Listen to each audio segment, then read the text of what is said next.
Do you want to spark a lifelong love for English in your students? But where do you begin? What if the answer was as simple as once upon a time? It truly is. Welcome to Fairy Tales, graded readers for young learners. Published by Education Publishing, a magical new series designed to transform English learning into an adventure. With 12 captivating tales from the beloved Brothers Grimm, this series will guide your young learners on an unforgettable journey. This carefully structured series is perfectly aligned with the Common European Framework, CEFR, and follows the official word lists and syllabus of the Cambridge YLE exam, starters, movers, and flyers. We begin this enchanting journey with level pre-A1, starters, like taking your very first step into a vibrant, magical garden. Imagine your students' delight as they step into the pond with the ugly duckling, feeling his loneliness turn to joy as he transforms. They'll hold their breath as the princess discovers true love's kiss alongside the frog prince, breaking an ancient spell. Picture them exploring a cosy cottage with Snow White and the 7 dwarfs, sharing their tiny meals and sweet dreams. And they'll puzzle over the mysterious, tricky name of Rumpelstiltskin, eager to uncover his secret. These beloved characters leap from the page in simple, inviting English, guaranteeing immediate success and igniting that vital spark of what happens next. Now, watch their skills blossom and their imaginations soar as they progress to Level 2, A1, Movers, like wandering deeper into an enchanted forest, discovering new paths and hidden wonders. The adventure deepens as they dance in the enchanted castle with Beauty and the Beast, discovering true beauty within. They'll bravely tiptoe through the deep woods alongside Little Red Riding Hood, encountering both danger and friendship. Students will marvel as Thumbelina, a tiny girl born from a flower, embarks on a perilous journey where she escapes a scheming toad with a fish's help, finds refuge with a demanding field mouse, and is eventually carried to happiness by a kind bird. Then they'll feel the thrilling climb up the towering stalk with Jack and the Beanstalk, facing giants and finding treasure. Here, we gently expand vocabulary and introduce slightly more complex sentences, keeping them utterly hooked. Finally, prepare to be amazed as they reach Level 3, A2, Flyers, like ascending to the royal castle in the clouds, where the views are grand and every challenge is mastered. They'll fall down the rabbit hole into the whimsical, nonsensical world of Alice in Wonderland, where they'll encounter bizarre characters like the Mad Hatter and the Queen of Hearts in a truly bewildering adventure. They'll discreetly observe the townspeople's reactions to the king's new clothes, learning about honesty and perception. Your students will carefully sample the porridge and try the chairs with the curious Goldilocks and the 3 bears, understanding consequences. And they'll embark on a whirlwind journey down the yellow brick road with Dorothy, her scarecrow, Tin Woodman, and Cowardly Lion, seeking the wizard only to discover their own inner wisdom, heart, and courage were there all along. At this level, the vocabulary is richer, the plots more intricate, and the English more nuanced. Students aren't just decoding words, they're truly living the stories, applying every skill they've built to grasp complex plots and characters. Each story leaps to life with beautiful illustrations, includes a helpful picture glossary and reading comprehension questions. But the magic extends online. Enhance listening skills with UK accent audiobooks. The Ugly Duckling. It is a nice day. A mother duck is watching her eggs. And for truly dynamic vocabulary mastery, dive into our fantastic online interactive vocabulary exercises. Plus, for easy assessment and to efficiently check student progress, answer keys for all questions and exercises are conveniently provided online. by consistently leveraging the universal, immersive appeal of these 12 magical fairy tales. Fairy Tales, Graded Readers for Young Learners transforms English learning into a cohesive and exciting adventure. Discover the full series and transform your children's English journey at eduhome.io today. Fairy Tales, Graded Readers for Young Learners, where young learners immerse in endless adventure. Good morning, educators. Good morning, everyone. A very warm welcome. Good morning. A very warm welcome to all of you to today's webinar, Nurturing a Love for English Through Graded Readers, the why, what, and how. It's so great to have you here with us. Thank you for making the time to join from wherever you are in the world. I'm Phương Nguyễn, and I'm absolutely delighted to be your moderator for this exciting session. Ladies and gentlemen, as English becomes increasingly central to early education in many countries, teachers of young learners are looking for effective ways to build language skills while keeping students engaged. Graded readers offer a powerful tool to support this process, yet questions remain about how best to select and use them. This workshop explores the purpose, potential and practical strategies for using graded readers in the classroom with insights drawn from real teaching experiences. So before we dive in, let's take a moment to appreciate the truly global nature of our gathering today. We're thrilled to be joined by passionate teachers from Albania, Algeria, Australia, Cambodia, France, Germany, Japan, Laos, India, Italy, Pakistan, the Philippines, Romania, Sri Lanka, South Africa, the Virgin Islands, Turkey, Thailand, the United Kingdom, the United States, Vietnam, Zimbabwe, and many more. It's truly amazing to have such a diverse and inspiring group with us today. I wish that if this is actually like we have a stage and stuff, we would have like give a big applause right now. But anyway, let's give a virtual applause. And now allow me to introduce our distinguished participants. As I introduce our guests, I'll do my best with my pronunciations, but please forgive me if I don't get it quite perfect. From DTP Education Solution Laos, Miss Safafoni Thongsavanva, the Managing Director. From DTP Education Solution Cambodia, Dr. Puthi Touch, Managing Director. And we have Mr. Francis Tran, Training Manager, DTP Education Solutions. Very welcome to all of you. And last but not least, our speaker today, Mr. Thái Đoàn. Very welcome, Mr. Thái Đoàn. Before we begin, I would like to invite Mr. Francis Tran, Training Manager of DTP Education Solutions, to deliver the opening speech. Thank you. Good morning, good afternoon, good evening to all of you joining us from different corners of the world. It's a great pleasure to welcome you to the webinar today, Nurturing a Love for English Through Graded Readers, Why, What, and How. As English becomes increasingly central to early education in many countries, we as educators are constantly searching for ways to build language skills while keeping our young learners inspired. Today's section takes us on a journey into one of the most powerful tools at our disposal, graded readers. Together, we will explore why graded readers matter in language development, what they can offer beyond just a story, and most importantly, how to integrate them meaningfully in our classroom. We also delighted to share real voices from the file, including a feature case study and teachers' insights that brings today's topic to life.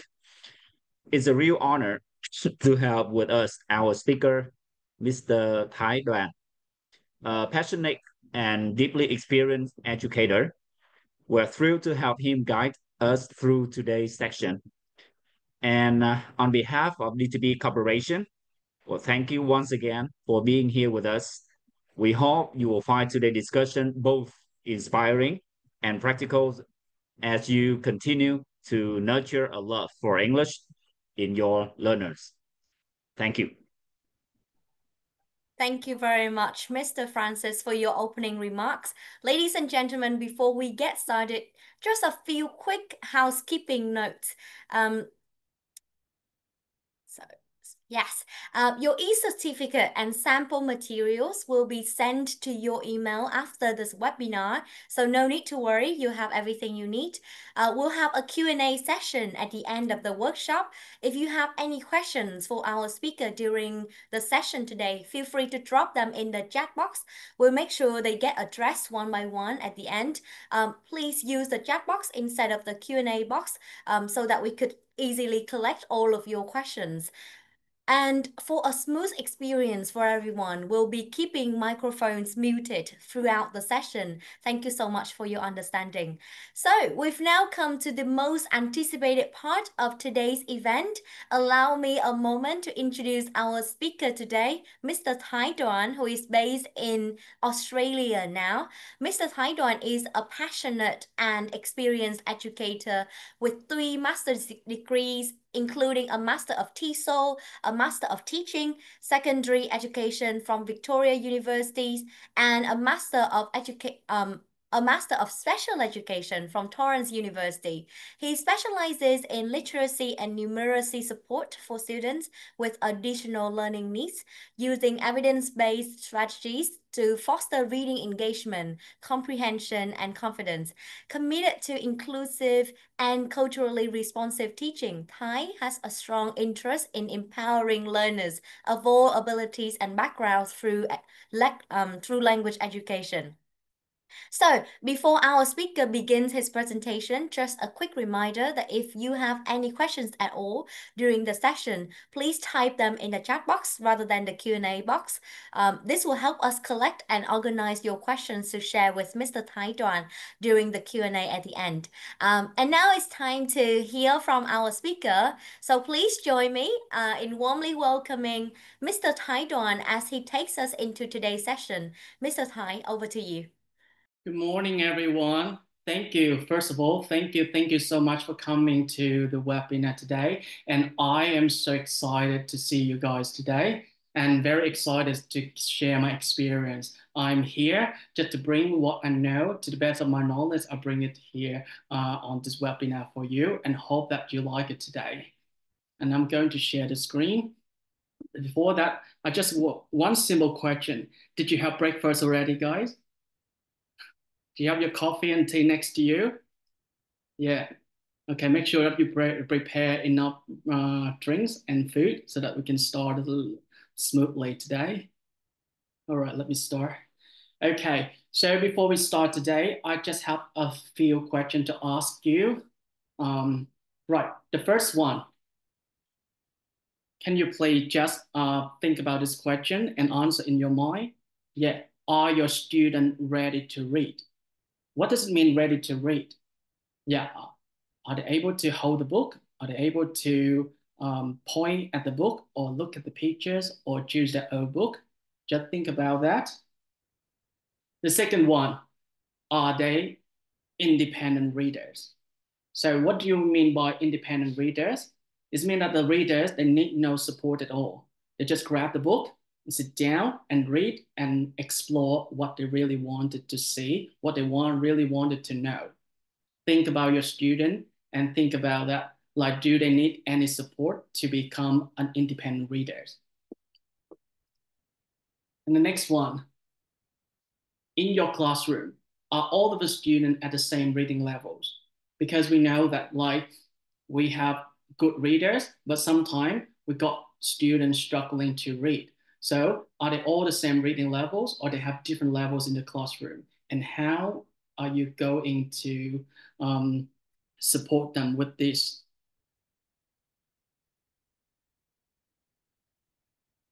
And how about your text, your books? The books that you provide them, are they appropriate to their reading levels? Is it too easy for them to read or is it too difficult for them to read?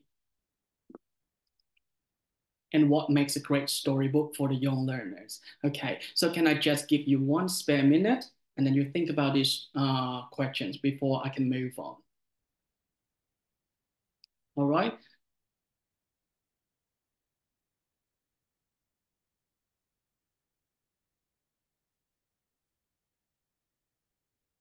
Yeah, let me go next. So these are just simple questions that we think about our students. And the big question is that how? How are you going to help your student from zero to hero? I mean, not like from nothing to everything. How can you help your student from having no interest at all in reading and bring them and help them to find a love to read? And how are you going to help your student from struggling in reading? They find it very, very, very difficult to read, to become an independent reader and find a love in readings. And how? How do you nurture the love for English learning through the creative readers? So that is our big questions today, and that is the main purpose of our webinar. All right, can we go next?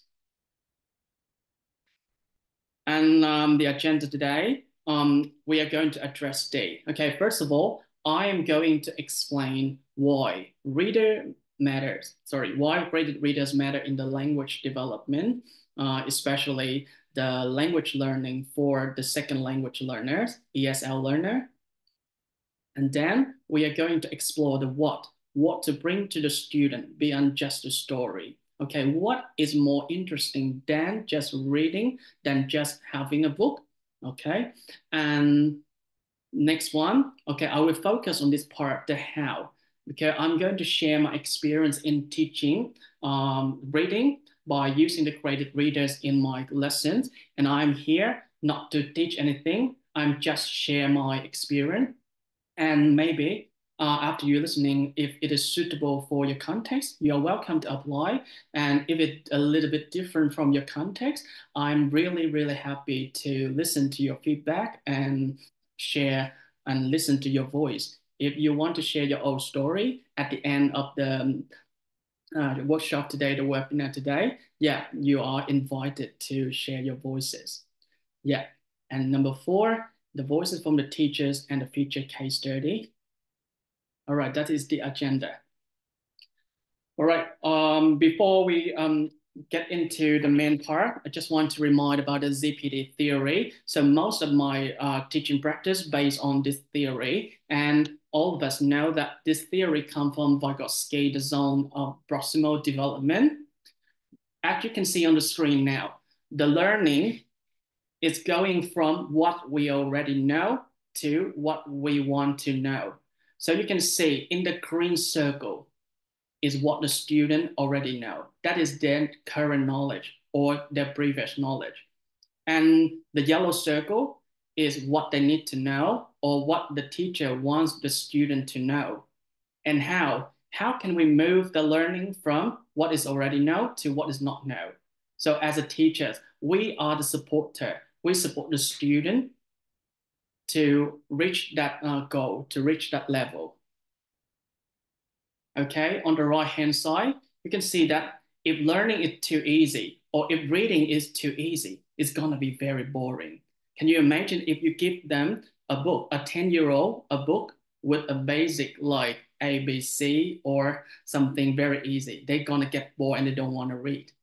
And if learning is gonna be very difficult or reading, the book you give them is very difficult, a lot of vocabulary that they need to know. So it's gonna be very hard and they cause anxiety for them to read. And of course, they don't want to read too. And as a teacher, we use this theory to help the student step by step. From step number 1, we support them, we scaffold them. And step number 2, we reduce the level of support and to make them become level 3, independent learning. And from that lifelong learning, they automaticalization to learn. So they find the book, they know the need, and they search for the book to read. So this is the theory that we use it for the teaching and also in reading. So if I'm too fast or too quick, please just slow me down, okay? Yeah. And And another question before we start is, what is a graded reader? So I know that like many of you, you have your graded reader in your classroom already, but maybe this is a new concept to some new teachers or just newly graduate teachers. And this is good to know that we have graded reader that support a lot in the language development. And if you use it would be a benefit, a good point to your language teaching.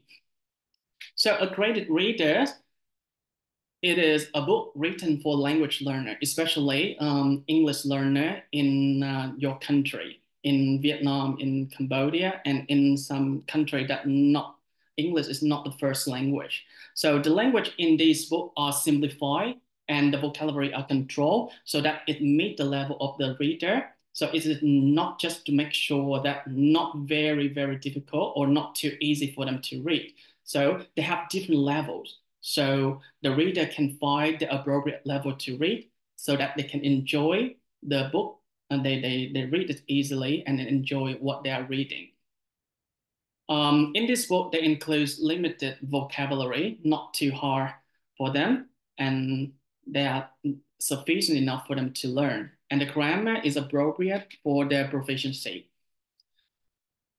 And this book, they organize in different levels. As you can see on your right-hand side, this is a series from the fairy tales.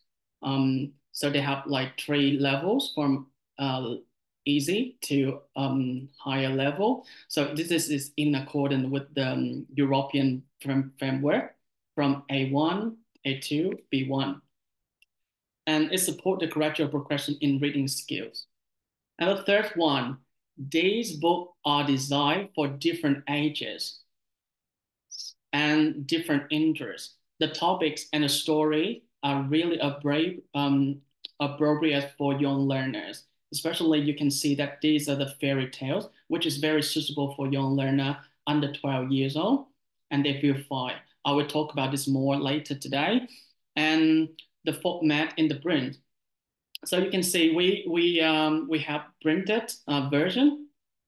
We know that our learner, they learn in different ways. Some prefer to read, some prefer to watch, and some prefer to listen. And we have different versions of this book. We have the printed one, we have the audio one, and we have the audio and printed at the same also.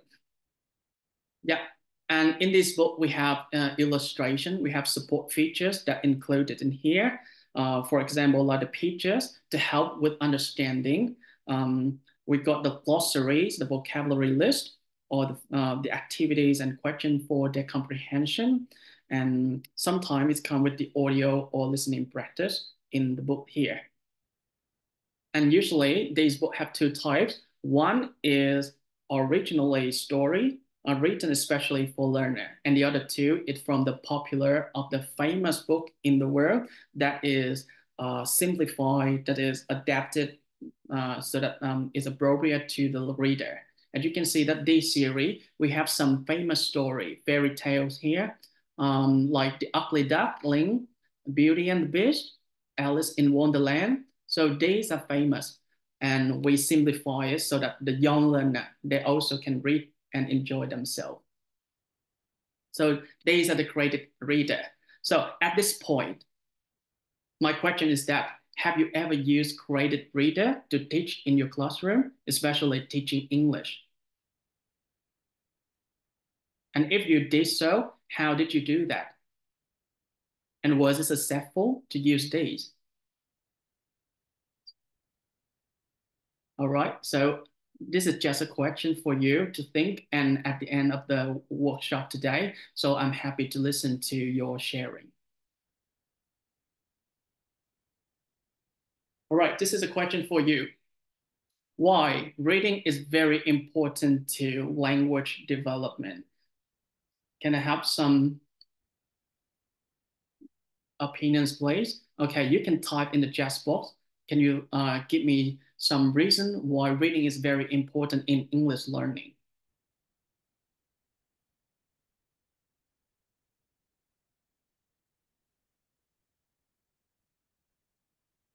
Anyone, please? Hello. Yeah. Thank you for your idea. All right. This is a discussion questions.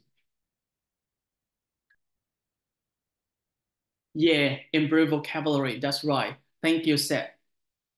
Develop your language. That's right. Because it's one of receptive skill that help learner to produce the language. Yeah, that's right. Can read everything in real life. Lovely.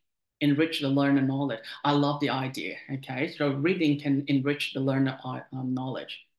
Reading skill improves communication. Yeah, this is a good point.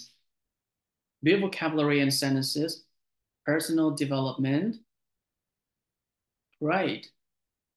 Yeah, you are great teachers. Thank you for your best idea. Lovely. I love to read the ideas. Everyone, you are invited to share your opinions, please. Just feel free to share because this is a discussion.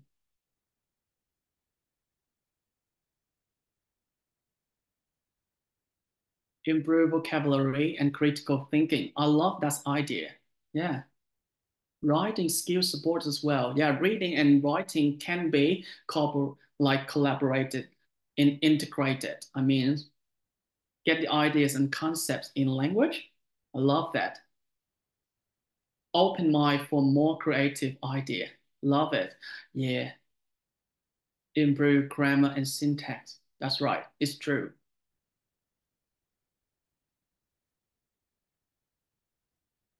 Yeah, keep going, everyone. Thank you. I can see that you are master of language.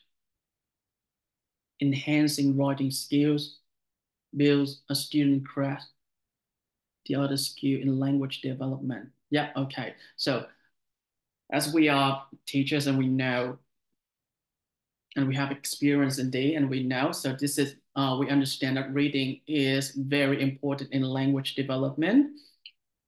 So thank you, everyone. Reading plays a critical role in language development because it exposes learner to rich structures and diverse language input that support the vocabulary growth, grammar awareness, and comprehension skill, and especially, like you say, that cognitive development or critical thinking as well, or social awareness, and all of the other things that they need to do. So we got these backed by the research. Okay, so we have Nagy and Anderson reported that reading is the single most important means for acquiring vocabulary. Kane, he claimed that through reading, children develop syntactic knowledge that support the language use. Reading comprehension is both a cause and consequence of language development by Hutchland.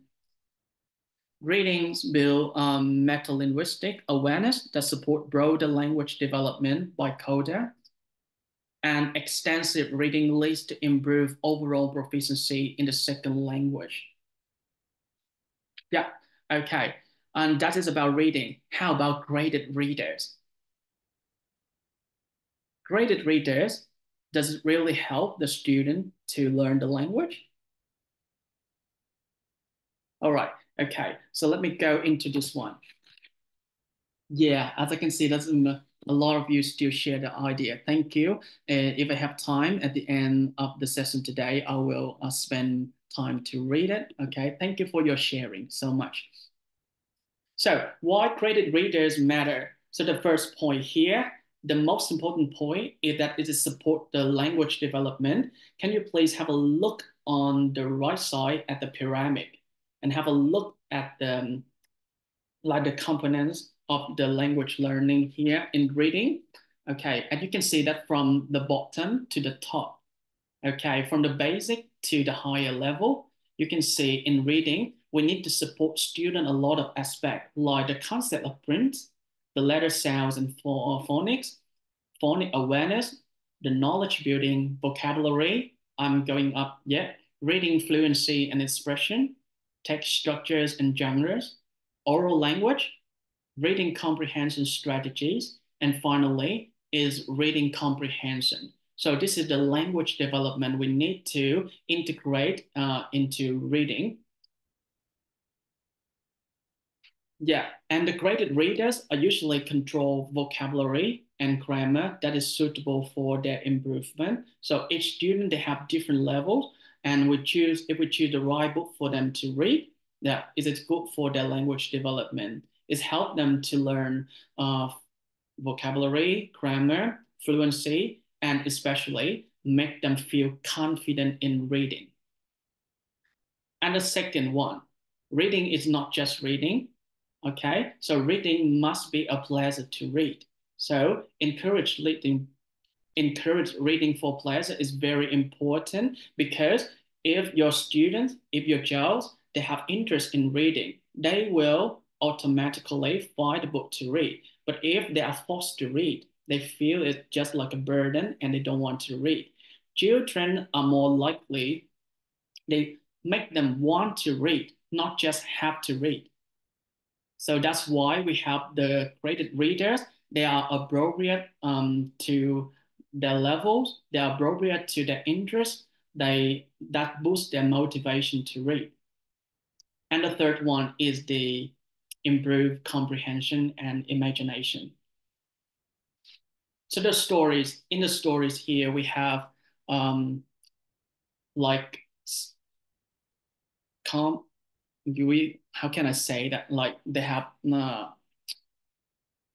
carefully chosen to support the understanding of a student, the sequence and improve the skill, for example, like sequencing skill or inferencing skills. And reading fiction stimulates the creativity, empathy. Okay, think about a time when you read a book and how did you improve your imagination through reading? Think about the best book you read before. Think about the books that you really, really love, and how did it help you with the creativity and the imagination. So that's why we love graded readers here. Okay, through the reading, it just not only learn the language, is it more about beyond the reading, and I'm going to talk about it later. And graded readers, they are backed by research. There are a lot of research that show that reading with graded reader have a positive result in language learning, especially for ESL learner. And most important thing, also, we got the develop good reading habits. Okay, so now just answer by yourself that do you have a good reading habits? How often do you read? Do you read every day? Do you spend at least like 5 minutes or 10 minutes to read every day? If you can answer this question, think about your student. Do they need to develop a habit? Do you need to support them to have a good habit to read? And how? Will you bring them motivation to read? Will you boost their confidence to read? That's why, okay, so graded readers really matter in here. So they will help with regular, independent, and reading with purpose. Okay, I'm moving next. I have a very lot, before I move in next, have a look at this photo. You can see that children, especially in Australia, so they have a good reading habits, and they found love, they found joys in reading. So this is an example of graded readers. I showed you before that, and this is in the detail. So the series is the fairy tales. Graded readers for young learners is a reading series designed for children learning English as a foreign language. As you can see, we got three men's level and in three different colors from famous and popular stories in the world, like we got The Ugly Duckling, we got Snow White and Seven Dwarfs, The Frog Prince. This is a book that The Frog Prince, I'm going to focus and use it as an example today. Okay, so the second level, we got Beauty and the Beast, Jack and the Beanstalk, Thumbelina, Little Red Riding Hood. So these are very popular, and I believe that like all of you or most of you know this story when we were little. So if you love this story, how can you transfer your love? How can you motivate your student the love of reading through this story? Think about these questions.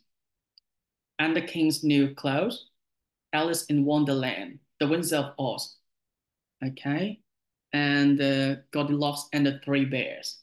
So this story, when I was young, this reminds me of the time that when I was young. So I love listening to this story told by my father.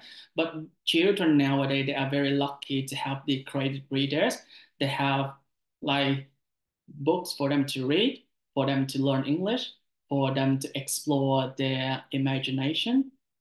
Yeah, okay. So nowadays they are very lucky, but this make me remember the time that I love this story, and I wish that I have this book for me when I was little.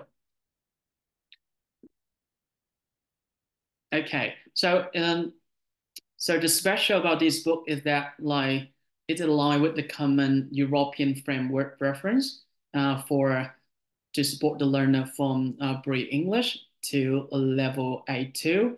Um, if you do teaching starters, movers, and flyers in your country, so this book is also a plus. It is a benefit for the student, additional benefit for their learning English.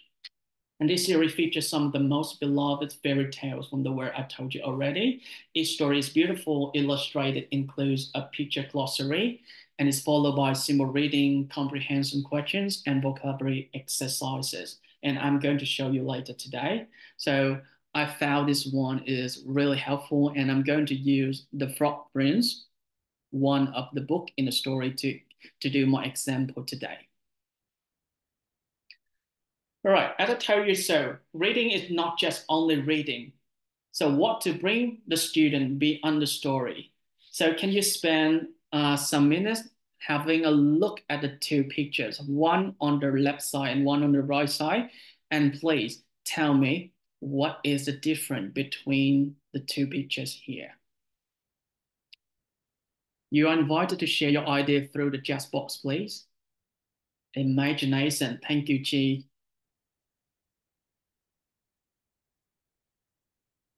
Anyone else, please?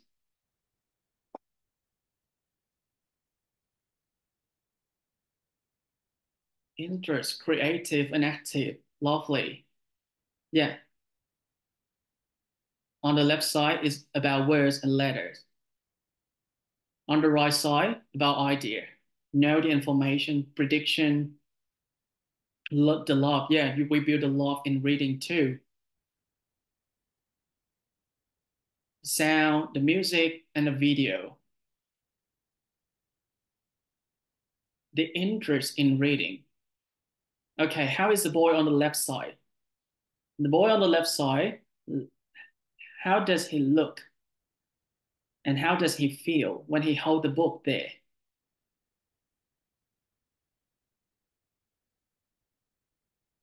Reading with the heart. Thank you. Analyzing, yet frustrated because a lot of words, a lot of letters.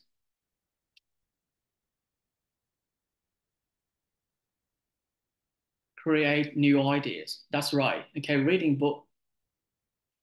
So just like I said, like reading is not just only reading. It's more than that.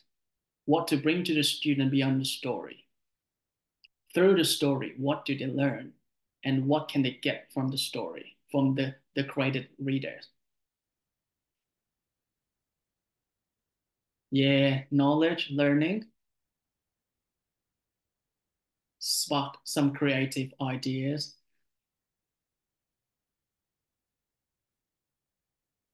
Anything else?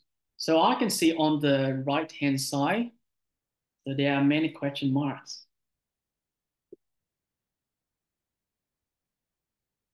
The passion, the boy in the right is clue in the book exploring. More powerful.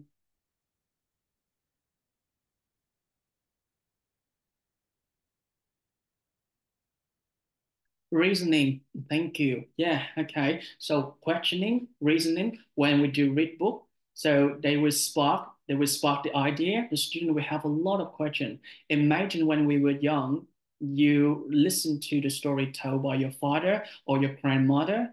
Okay, you usually have some question. You ask why.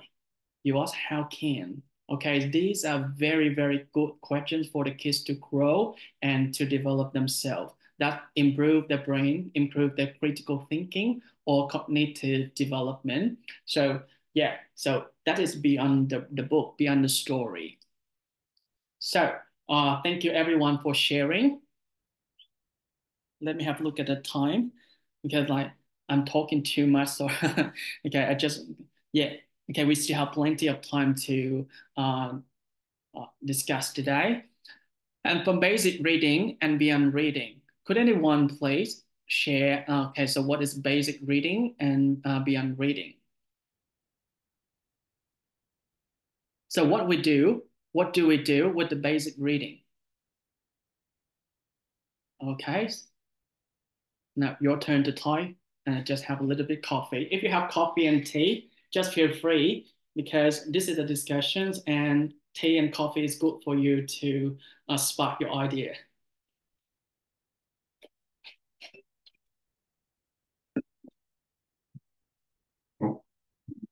Yeah, thank you. Make children more curious to explore the books.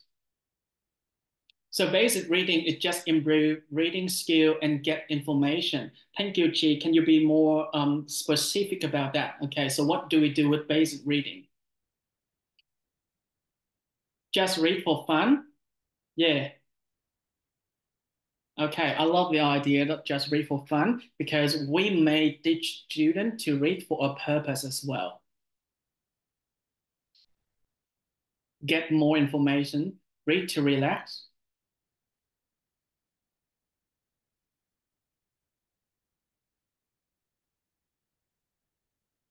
So now think about that you have a set of created readers, a series of books, and you bring it into the classroom. So what are you going to use them? And what are you going to teach them? With basic reading, what do we do? And with beyond reading, what do we do? Student can compare with another story, real life situation, ability to read and comprehend the meanings, fluency. Yes, okay, so we teach the vocabulary. Yeah, that's right. Okay, we bring the book into the classroom for the purpose of English teaching. We teach them the vocabulary, teach them to read fluently. Yeah, and teach them to understand the text, comprehension, improve vocabularies. Yeah, vocabulary building the same. Improve the pronunciation is a good one. Yeah, appealing to curiosity. Allow them to read without judgment from anyone. Yeah, that's lovely. Yeah, that's what improve reading skill. Okay, can you speak more specific? Okay, so what are the reading skill that you want them to improve? Enhanced intonation. Lovely. Yeah. Develop active reading. Yep.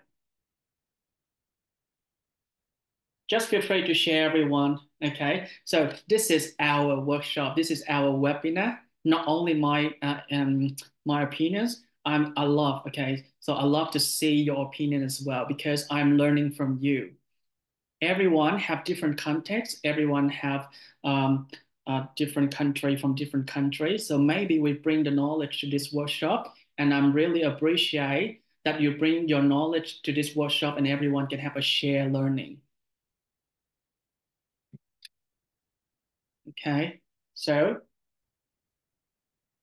now this is the time that everyone you can read in the just box, okay, to see the other idea as well. When you read the other idea, maybe you can spark your own idea. And after this workshop today, after this discussion, you can bring the idea back into your classroom. And this is a plus point of this workshop.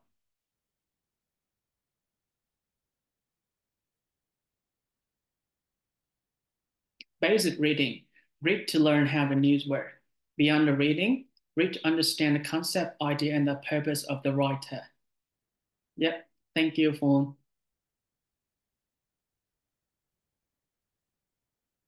All right, 2 more minutes, and then we move on. Can everyone share more, please?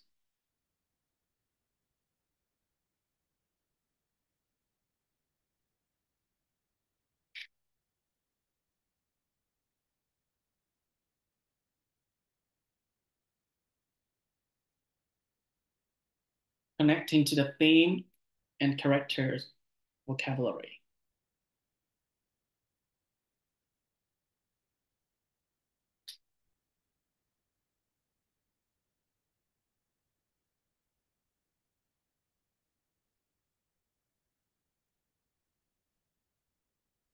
Beyond reading, improve comprehension.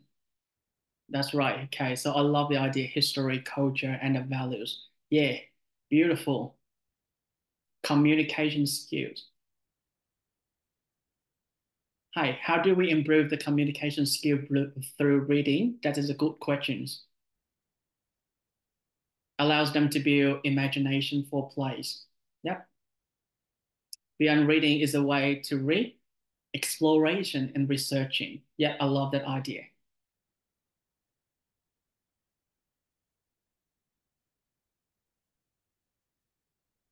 All right, 30 seconds.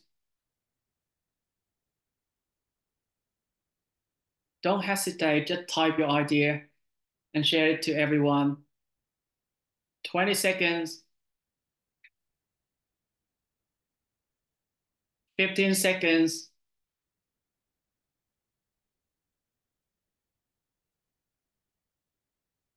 Basic reading creates the interest of reading. Beyond reading, yeah, make inferences. I love that. Identifying ideas. Good. 10 seconds. 9, 8, 7, 6, 5, 4, 3, 2, 1. Okay, thank you everyone for sharing. Improve, yeah, thank you. Improve grammar and structure.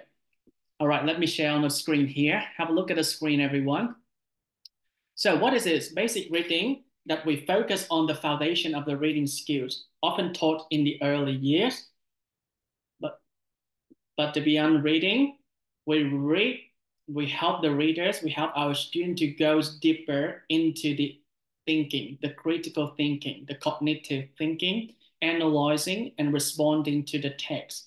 So to my personal experience, okay, so however old they are, okay, so what years they are, how old they are, so we can still teach them to think.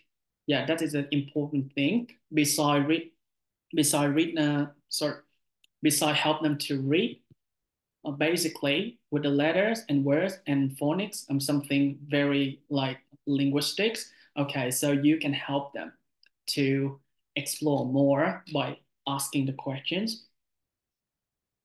And the key focus of the basic reading is recognizing the letters and sounds. For example, like phonics. Okay, so in your classroom, you teach a, b, k, y, f, something like that, and you teach them the consonant cluster, like, for example, like f, r, k, fro. Yeah, that is about phonics. And you also teach them how to decoding the simple words, like, for example, cat. That is how we teach them. And also in the basic reading, we help them to read simple sentences. I can see that like many of us, we help them read. Okay, the teacher read first, and then the student, they copy later, they repeat later. Okay, just like, hi, everyone, repeat after me. Today, I have a story, and your student repeat what you read. Okay, so reading simple sentences, and you help them to understand the literal meaning.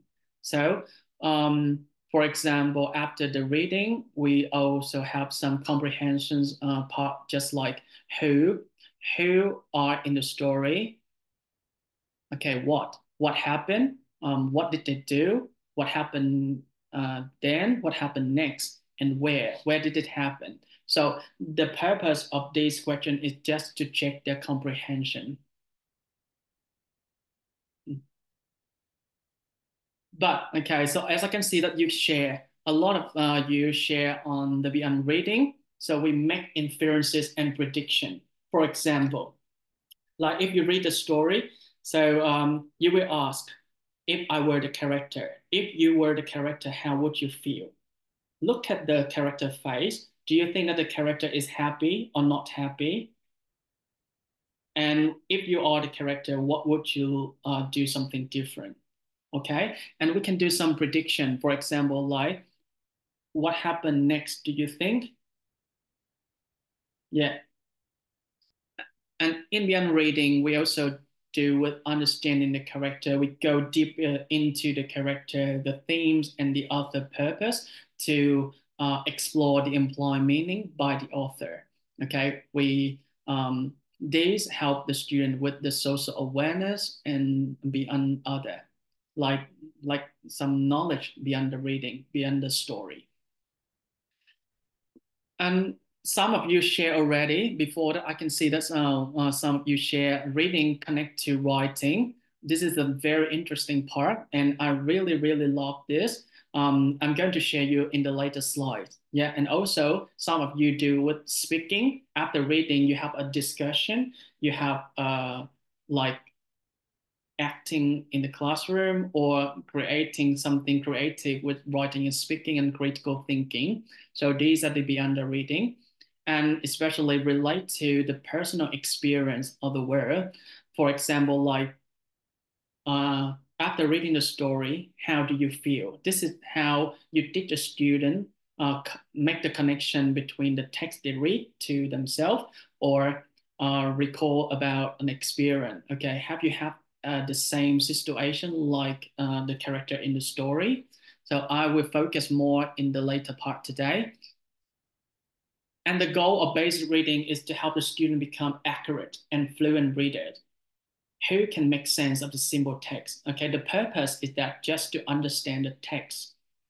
And the purpose of the beyond reading is develop higher order thinking and independent comprehension skills. And the purpose of this one is understand all ability, understand all personal characters, understand all experience by using the text. So now this is a question for you, and you can answer by yourself. You don't have to share anyone. Think about your teaching practice and where are you and what do you do in your classroom? You just teach only the basic reading, or you do beyond the reading, or do you do both of them? Yeah, can you spare 1 minute, think about your teaching practice and save it for later today in the part 4. You can share your experience. You're invited.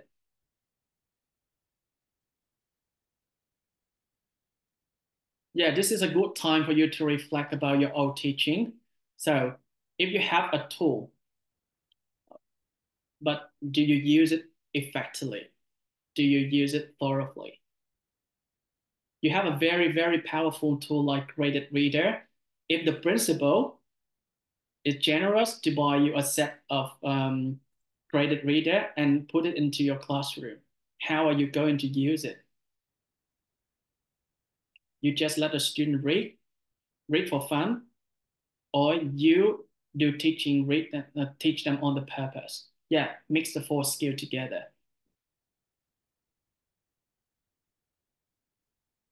All right, tea and coffee, everyone, and think about your teaching practice.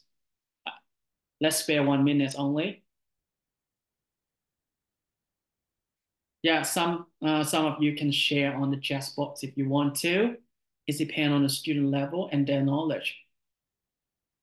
Yeah, it's true. It's true. Yeah, for young learner, we have a different level of age, but what we can do beyond the reading depends on the level and depends on their thinking. In different situations, we can differentiate. Differentiate is the techniques that we base on the student age, based on the student ability, and we make the reading appropriate to them. Almost teaching basic reading for my primary students, a little bit about advanced reading. Yeah, thank you for sharing. Read for comprehension, I give different tasks for different levels. I understand. Yeah, because we are in different contexts. Because in Australia, I teach a student whose English is a first language. So beyond reading is usually integrated in the teaching. But the difficulty in your country, maybe English is the second language that you teach, and student that's why you just focus more on the basic reading, teaching the skill for them. Okay, but today, after today, if you spark an idea that like bring something, bring some motivation to the reading. Okay, so if the students are motivated, they will do the reading, they will learn automatically, autonomy. So primaries are usually bored with questions from text because they are different level reading skill. Yeah, I love that. I love that idea. Okay, so actually, like we have the book, is it like we have the tool, but if we know how to use them, it's really great. Okay, and know how to engage a student is most important, and know how to build upskill their knowledge in reading and beyond the reading is really great. Yeah. Okay. So in the next part today, I'm going to show you just share. Okay. I'm here to share, and I love to see your feedback and to hear your feedback, and love to listen your sharing as well. Okay. So we have practical ways to integrate readers into the teaching. If we got the books, if we got the graded readers, how can we put them into the classroom and how to teach them and how to make it effective for learning, especially English language learning. All right. Could you spare 2 minutes looking at the two photos on the slide here? Okay. Can you tell me the difference? What is the difference here?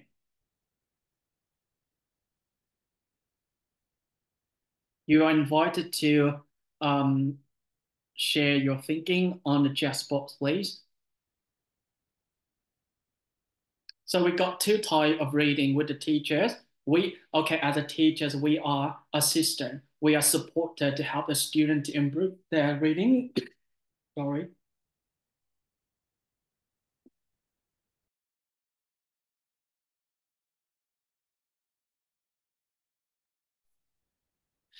Yeah, could anyone please share in the chat box? Look at the two photos and tell me what are the different. Warm up before reading. Yeah, picture A, teacher reads and student listen happily. Picture 2, teacher and student read together.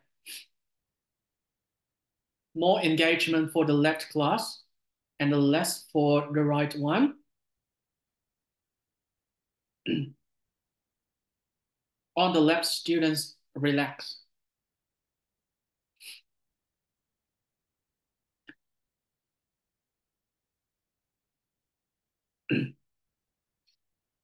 Keep going, everyone. Keep sharing because we are here to learn to each other.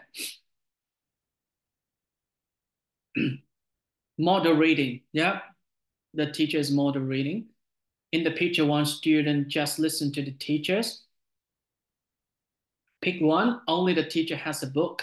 And pick two, the teacher and student have the same books. Yeah, okay, just spend the time to focus on describing the two photos. This is great. Thank you for sharing. Thank you for noticing.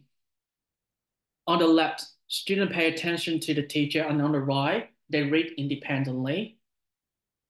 Yeah, on the right, actually they read with the support of a teacher. Teacher reader, storyteller, student listener, receive. In picture 2, teacher is an instructor.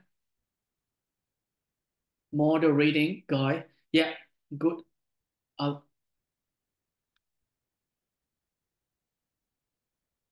Before reading, yeah, just only two. I can see that just only two pictures, but different people, different idea, and different point of views here, different seeing. That is great. That is a diverse learning here. Thank you for sharing. Keep doing, everyone. Students and teachers are reading together. Okay, so that is a first question. Okay, so you describe the two pictures, and now bring it to a more critical thinking. So now tell me, what practice do you prefer? Do you prefer the left one, picture number one, or do you prefer the picture number two? And which one does benefit for the students? A teacher reads which give less information to students, are written by themselves, identify reading words. Okay, yeah, it's about pictures. They just develop listening. They can enjoy reading, prefer number two. Thank you for sharing. Okay, so yeah, which one? And think about your practice as well. In your classroom, did you do the whole group reading or you do just a small group reading? And which one benefits for the student? All of them are so relaxing. Be it better. Choose number two. Okay. Love both of these way. Yeah. Okay. So both of the pictures they have their own benefits. Okay. And I'm going to explain. You can do the whole class reading like that, or you can do the small group reading, and both of them have their own benefits to the student. And in my classroom, for the whole class reading like that, usually we do at the beginning, we introduce a book together. We pick a story that we can read together. And during this time, the whole class reading, the teacher show everyone how to like some like minor skill of the book. Yeah. But in the picture two, so we do this because we want to focus on each individual. So the teacher will have good time, a good quality time to focus on the small group. They are in the same level. So imagine if you, in your classroom, your student, they have different levels. And if you read the whole class, some, okay, might see it appropriate to them. Some might think it too boring. Some might think it's like too difficult for them to understand. But if you go into the small group, it's going to be very individual to each learner. Develop into individual reading practice. That's right. Yeah, both of them are good. That's right. Okay, both of them they have their own benefits. But for the purpose of this workshop today, we are going to focus on the picture number two. Thank you everyone for sharing. And now I'm moving next. So before we teach them to read, okay, before the reading, can you ask yourself, okay, think about your child. Is your child ready to read? Okay, so can your student choose a book by themselves? Can they sit down and hold a book? And can they look at the book cover? Can they find the book information just like the title, the author, the illustrator? And then can they turn the pages one by one, or they just open it in the middle, or they just open at the end without purpose? And can your student look at the pictures in the book and say something about it? Can they point at the words and ask for your support to read the words? And can they read from left to right, not from right to left? So if your students, they are ready to read, okay, so you will move to this reading, okay. So and the experience I'm going to share you today is the guided reading, okay. In the photo, it is a guided reading, okay. So do you have any idea about guided reading, guys? Guided reading, it is at the name it is. What what does a teacher do, and what do the students do in this guided reading, and why? And why do we do guided reading here? And Have you ever used guided reading into your classroom? So do you have guided reading in your classroom, or is it a new concept to you? I'm happy to know. So if it is like totally new concept to your classroom, so I'm happy to spend more time to share about this one.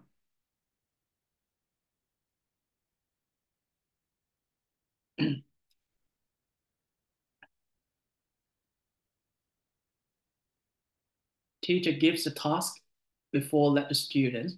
Yeah. And feel free to share your thoughts in the chat. Sorry. New model pronunciation. Yeah. Okay. So that is the part of the reading. The teacher will do the pronunciation modeling.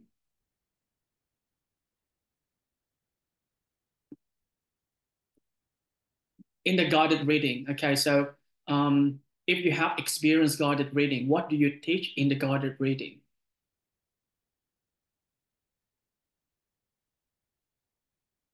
Yeah, God is reading it just for the group. Okay, you know that in the group of in your classroom, we have different levels. Some students are very good at reading, but some students are really struggling. So that's why we divided them into different groups, and we have quality time in different groups. And each group will teach different level. We call that differentiation. Easy to get information.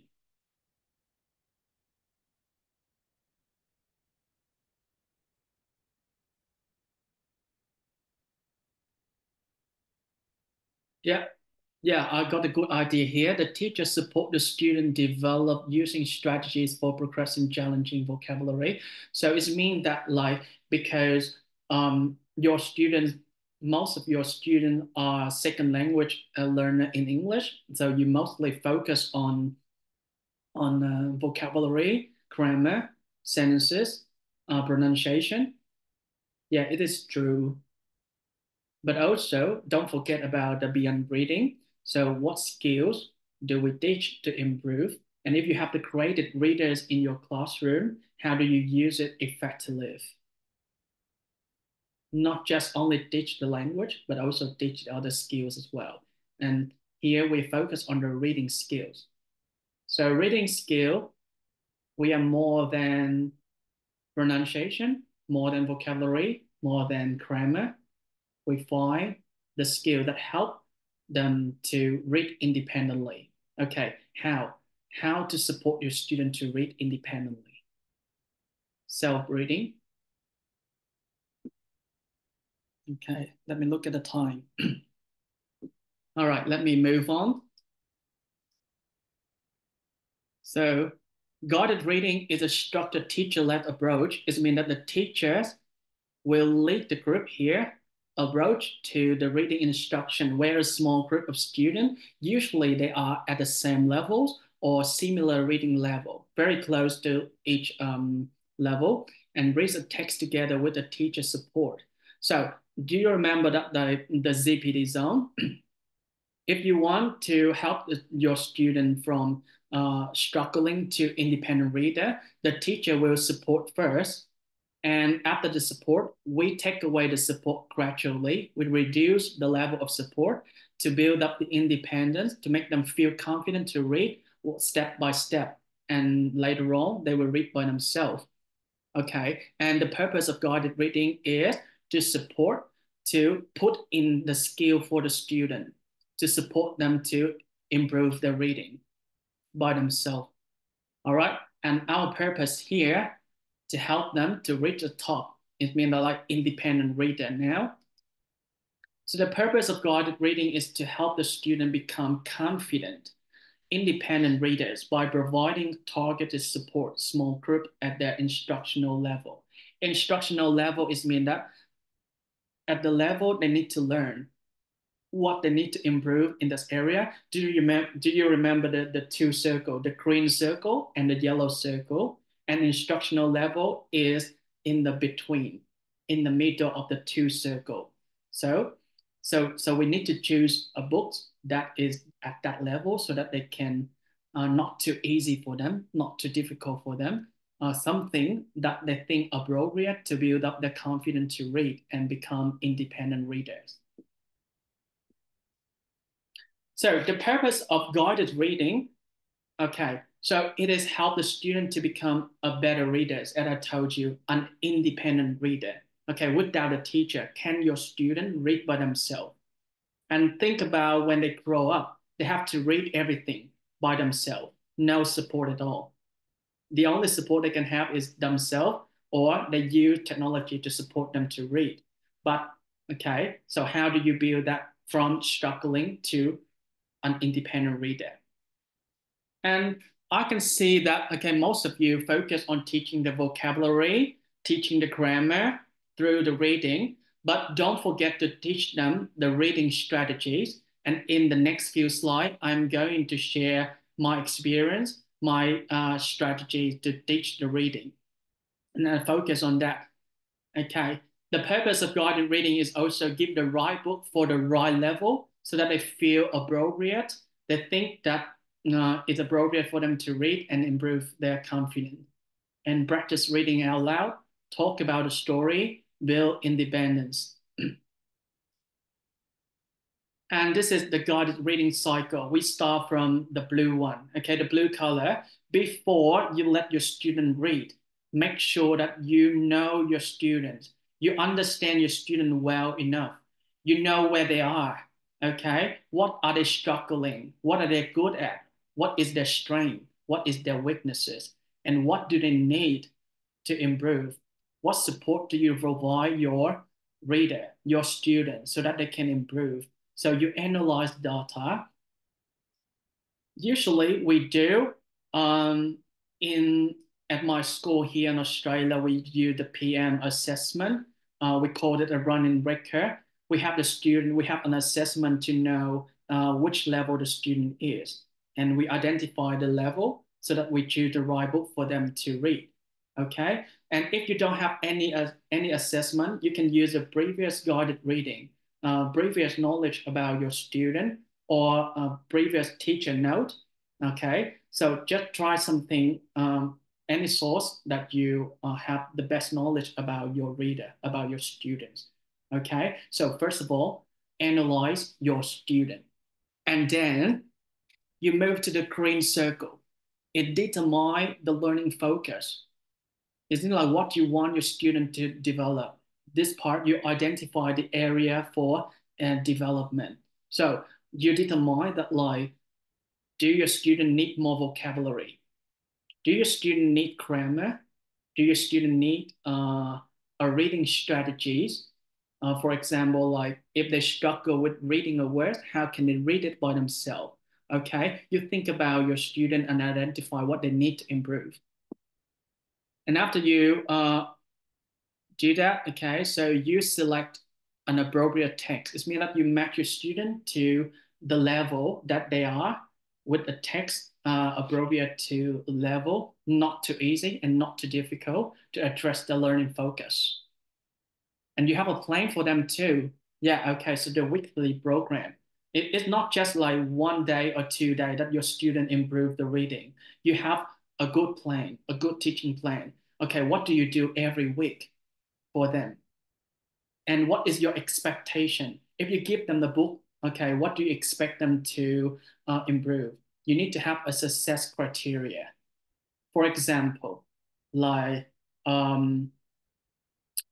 you give them this book, their focus, their main focus is like to improve vocabulary, and you need to set criteria just like I can read the word, I can know the meanings of the words in the book, I can have good pronunciation with that. Okay, so make a list of criteria for your student to follow that, and they set the goal for themselves as well. And you need to consider the relevant support as well. What kind of support? Okay, and choose the student. Which student need a lot of support?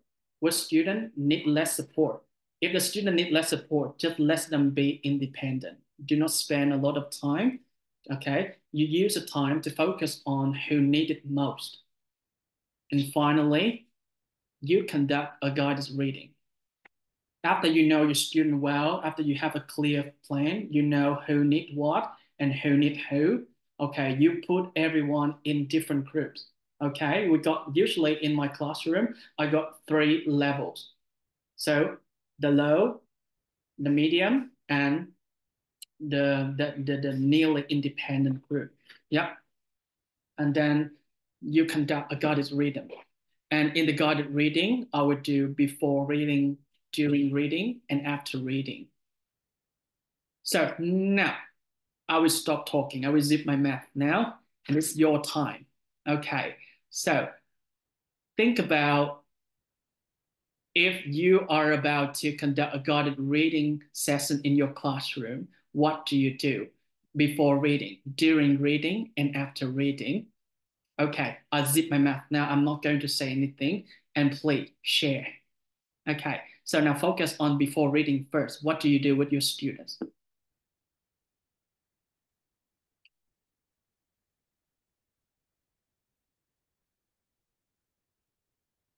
Okay, everyone, coffee, tea, and share. Feel free to share your thoughts, everyone. We know that it takes a second to type, so please take your time. We'd love to hear from you. Don't be shy. Thank you, Phương.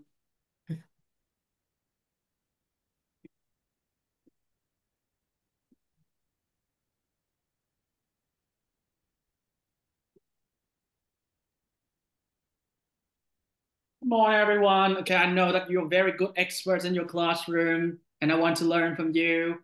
Come on. Yeah, I love that. Before, awesome. Yeah, we focus on before reading now. Teacher gives a topic, explain the task, unscramble letter, build a critical. Wow, wow. Yeah, a lot here. Build critical thinking, review the old words, language patterns, and teach a new ones. Pre-reading, create questions about student to guess and answer. I love that. Yeah, okay, we call that prediction before reading. Teach vocabulary is very important. Some core vocabulary, some focus vocabulary that we need the student to know, we teach them. We call that front load. Front load them before they can read. Plans of reading, how many pages finish, vocab, lead in the warm-up. Before reading, picture walk. I love, yeah, picture walk and read the title, let them predict the story. Yeah, it's true. Picture walk is mean that like you have a look at the pictures and have the student do not read anything, just look at the pictures and ask the questions and make them predict the story. Make true or false statement. Can you be clearer about make true or false statement? What do you do before reading? Ask guiding questions, monitor understanding. Okay, so monitor understanding. Okay, so maybe I use a word like reactivate the prior knowledge. Activate the prior knowledge means that like you check their understanding about the topic, check the understanding about what they know already, so that they can be ready for reading the text that is chosen. Topic goals. Give one activity to attract student to the topic. Yeah, what activity that you do to attract your students? Warm-up activity.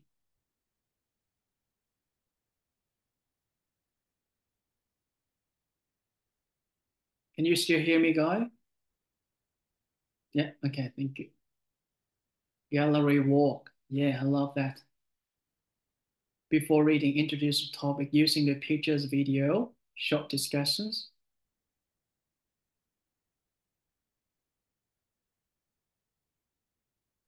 Give a warm-up about reading, which is very important. Yeah, so a warm-up, usually, if I want to introduce a book, I would gather everyone in a circle and show them the book they are going to read. And I do the fun things like, okay, look at the picture and what do you think the story is about? Okay, so what do you see in the book cover? If you have something more interesting, yeah, just do it. Alyssa's picture is a text. All right, let's move to the during reading. What do you do during reading? Thank you. Thank you. A lot of sharings. Okay, thank you, everyone. I appreciate that. Really appreciate that we build the knowledge together here today.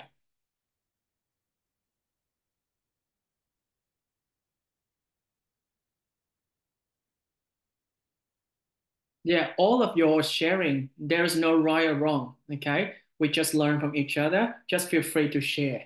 Don't hesitate to share if you have an idea, because I can see that you shared a good point here. And what I do today is just to gather all of them, to make it in a structured way. So that like after the workshop today, you have a picture of that.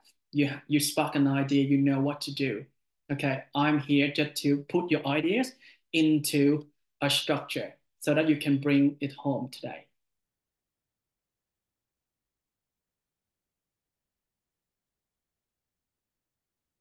Yeah, teacher observe and support a student with pronunciation, phrasing, and comprehension. Okay, and don't forget to build their decoding strategies and comprehension strategies.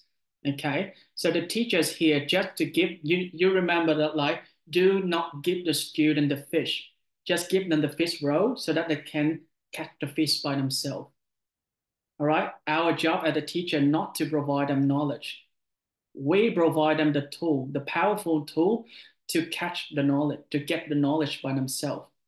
Because when they grow up, when they go outside the world, they have to use the strategies to get the knowledge themselves. Yeah, during reading, make interactive. Have student read. Sorry, a lot of thank you. Thank you. You're sharing a lot. I cannot read them all now because it's pop up, keep popping up. But I'm happy to see and to see it a lot here. Short. We should let them underline and difficult words and let them say, repeat those words during reading. It's very beneficial for students to improve reading. Thank you.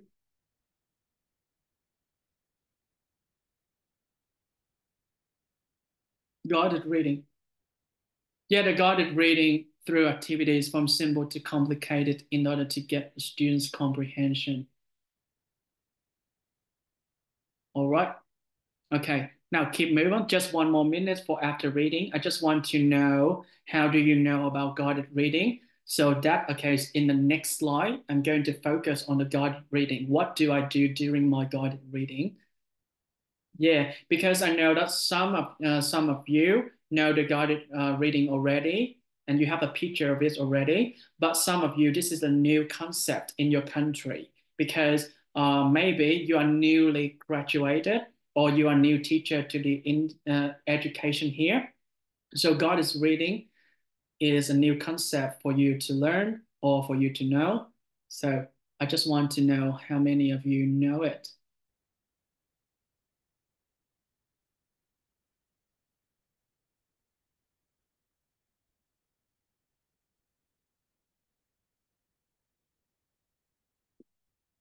Yeah, we are focused on after reading now. Ask the student to recall and tell in own words. All of your answers are correct. Yeah, because you have different things, but after this one, I will gather everyone in one structure so that we have something to bring home today. Okay, thank you. Guide discussion of the reading, ask the student to recall and tell their own words, important parts of the text, offer student opportunity to respond the reading in various ways, including writing. I love that. Dramatic play, music, reader theater, videos, debate, and oh yeah, okay, all the good things.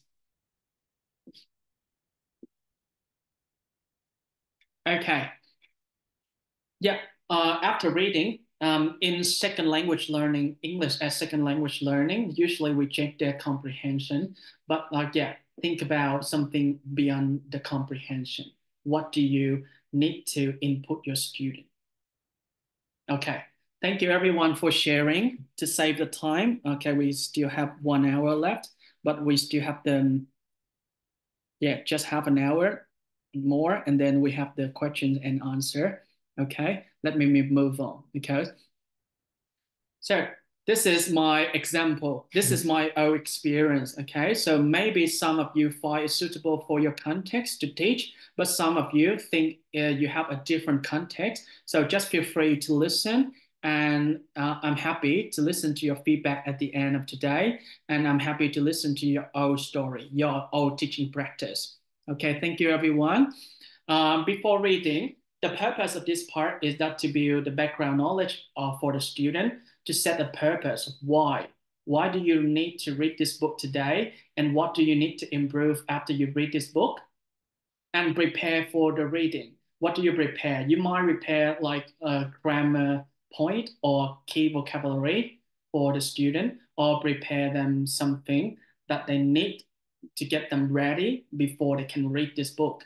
Okay, so in this example, I'm going to choose The Frog Prince. This is one of the books from the series that I introduced before, the fairy tales created readers for the young learners, published by Education Publishing.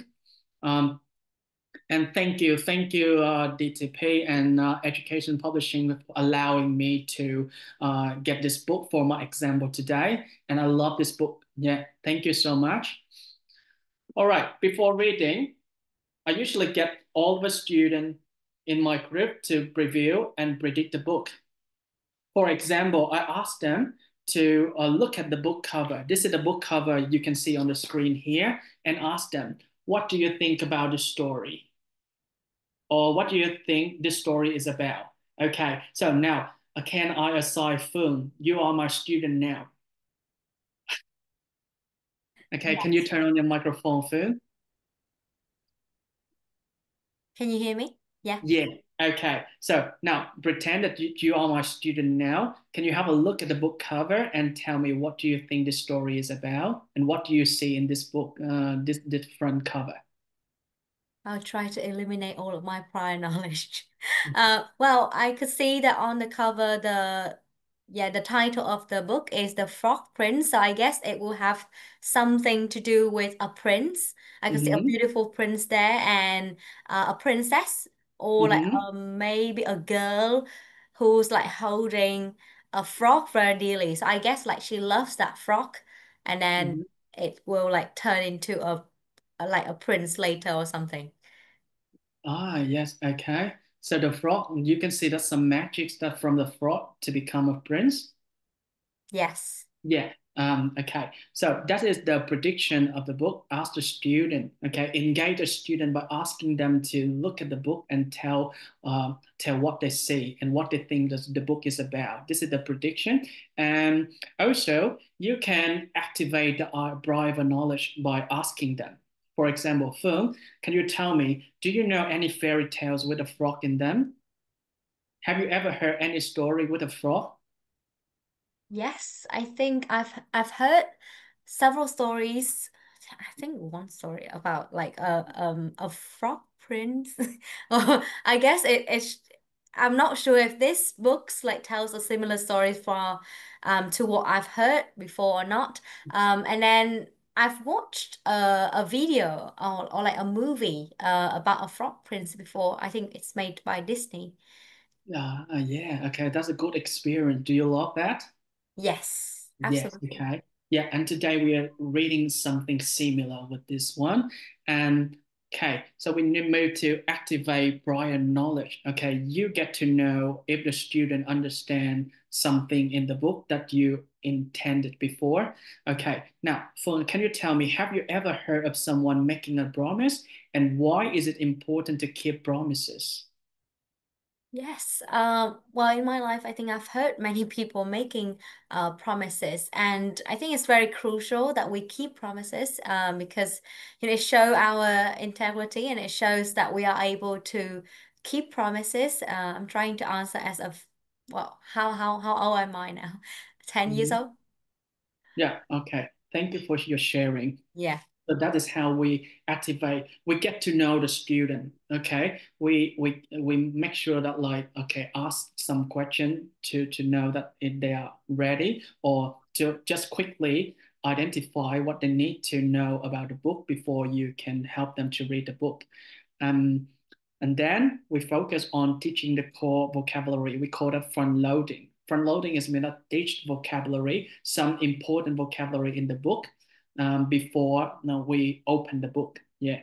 Okay. And these are the core vocabulary. I get it from the book in a few last pages of this book. And this is the book that the student need to learn after they read the book here. So the teachers, you can show the picture, you can create poster, or you have a flashcard. So you help them to read first, okay? So prince, princess, palace, ball, well, frog, okay, all of them, you have an activity. So I know that you're teaching, you are very good at teaching vocabulary, you're expert at that, okay? You can think about different activities before you read the book.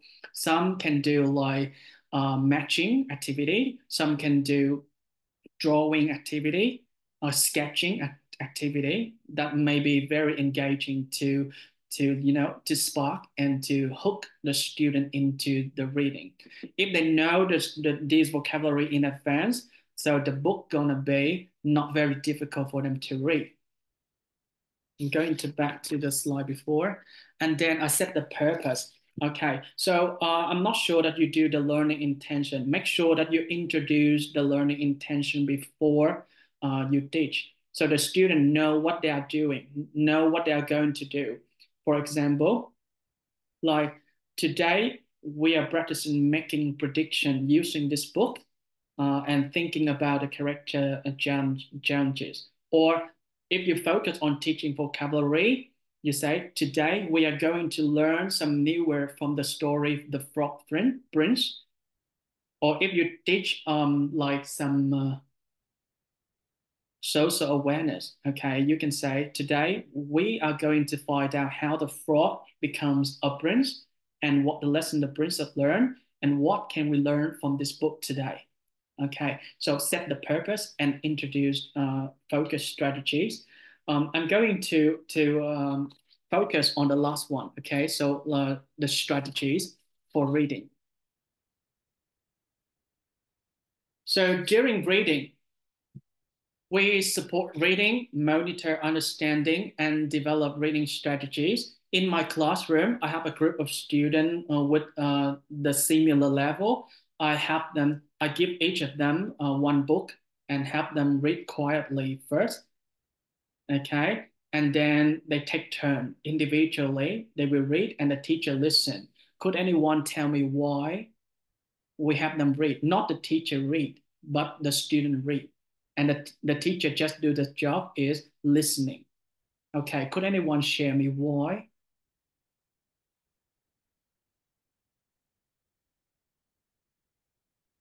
I know in some ESL classroom, so the teacher read first and then the student will copy.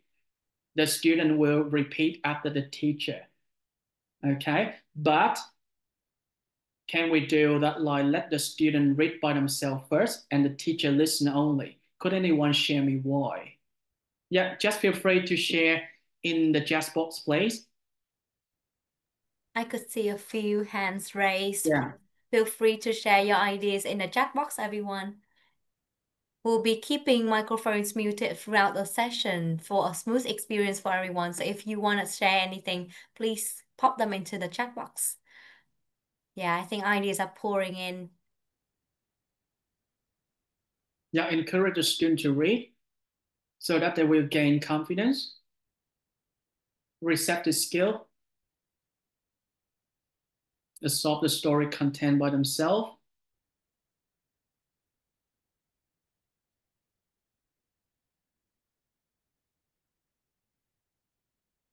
Action. Yeah, student read and find scan scheme for the idea. Thank you. Thank you, everyone. Yeah, actually, so I let the student read, okay, and the teacher just quickly identify what do they need to improve. If the teacher talk all the time, that means that we reduce the time for the student. Okay, our job here just to support them. Okay, our job here just to identify the area that they need to improve. So let the student read first, and then we listen and we find what they need to improve. Okay, and make sure that you note the behaviors. Okay, behavior is not here that like misbehavior. The behavior in reading is mean that like for example they need to support with pronunciation, they need to support with phonics or something like that. Okay, you note down, and then you have the clear strategy, clear planning. Do you remember the cycle of reading? So after we note down, we reflect and we plan for the next teaching. All right. So when we do teach, we ask questions while we're reading as well. Make sure that every page we stop for a while and ask the student for comprehension and prompt some strategies. If your students struggle with the reading, you can help them by some strategies. And now I'm going to show you the strategies here. So these are the strategies that I use in my classroom. So, and I also have the printed version for the student. If your student is stuck on the word, what can they do? Do they always ask the teacher, can you read it for me? No, I would say no. If some student keep asking me, can you read this word for me? I will answer, can you do it by yourself, please? By teaching them the skill here. Okay, so we have some fun name. This is very popular. This one is very popular in Australia. And so most of the teachers use this strategy to teach the word for the student.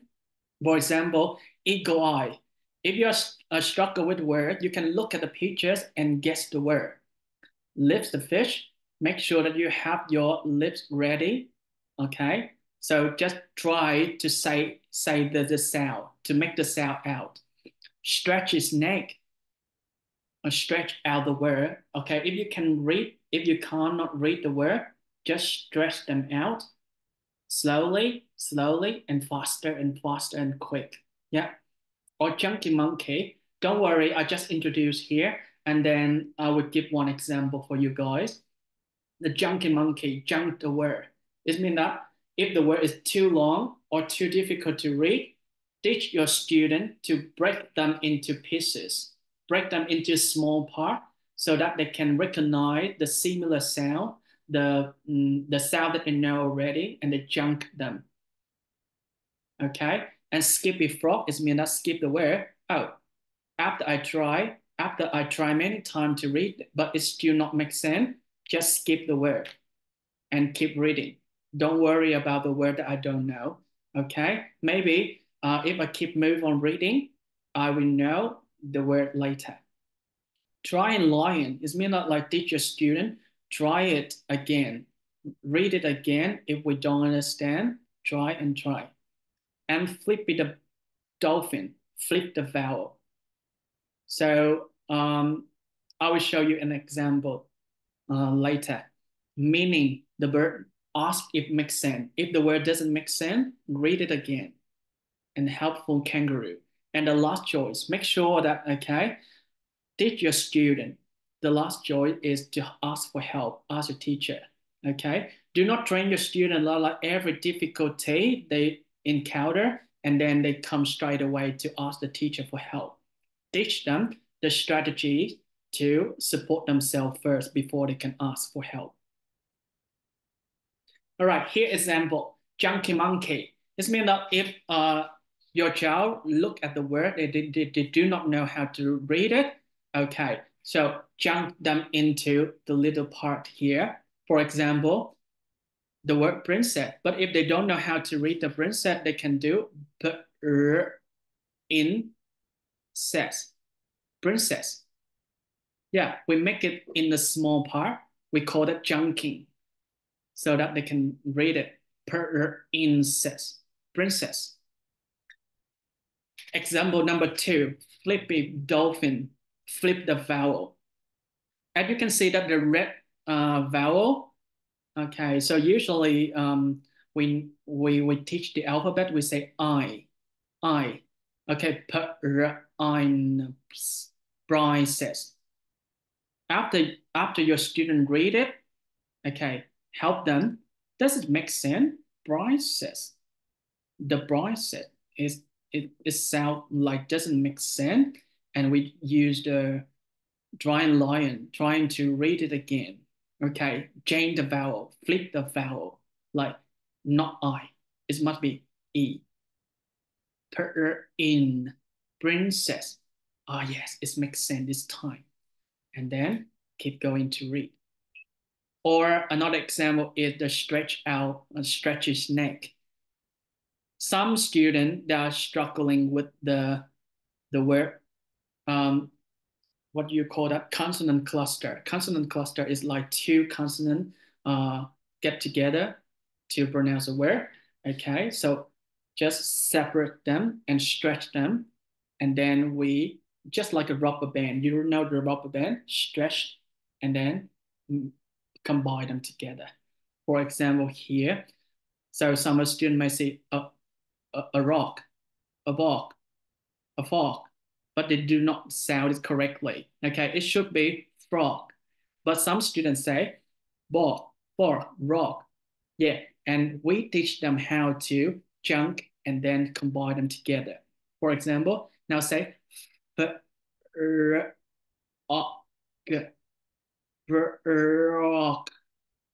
frog, frog. Yeah, and then we do it faster. Frog, frog. That is a stretching. These are Yeah, these are the decoding strategies. I'm just sorry that I don't have enough time today to go in details, but just to introduce you these strategies, which is very helpful to support the young learner to make it fun in their learning. Okay, so if you spend time teaching them these, and when they're struggling, you just remind them, hey, can you use junkie monkey to read this word? Can you use flippy dolphin to make this word? Or stretch a neck to read this word. They will know and they apply the strategy. This is how we build their ability so that they can solve the problem themselves. All right, moving next is after the reading. So this is the most interesting part after reading that I love this part a lot, okay? I'm not sure that have you ever tried it for you guys. So usually we check for comprehension, we ask questions, we ask the student to summarize the question, to summarize the story, to retell the story. But beyond the reading, we have more interesting activity to do that help to make the connection between the text to the readers. Okay, so the first activity we can do is student reflect on the teaching. What do we do? For example, what was the main problem in the story and how was it solved? Usually we do this, yeah? Okay, the next one is you can integrate into the speaking activity as well. Discuss the text together. In a small group discussion, you can raise some questions for the group to answer the question. Why did the princess change her mind about the frog? Or if you find it's difficult to do in groups, you can do the whole class. Ask the question and the student to discuss and just like yeah to catch their curiosity as much as you can about the story. And next one, I love this part, is making connection. There are three types of making connection. So the first one is making connection to the book that they read, between the book and themselves. For example, after you read this book, think about your experience. Have you ever failed to keep a promise? Tell me the time that you failed to keep a promise. That is making connection. The second type of making connection is connect between this book and another book. All right, after you read this book, do you remember any book just similar to this book? Or after you read this book about the princess, this princess and Cinderella, or the other princess, can you compare the characteristics? So that is how they make connection between the text with text to make reading more interesting to them, engage them in the post activity, post reading, okay?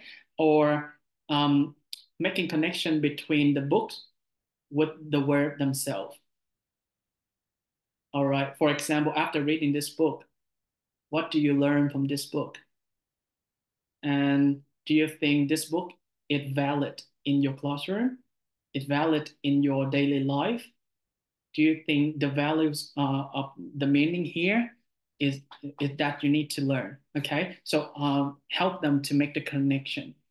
And you can do the written, for example, like write a short paragraph or draw a picture, draw a scene from the story that you read. This is how you help them to spark their imagination now and to spark their visualization.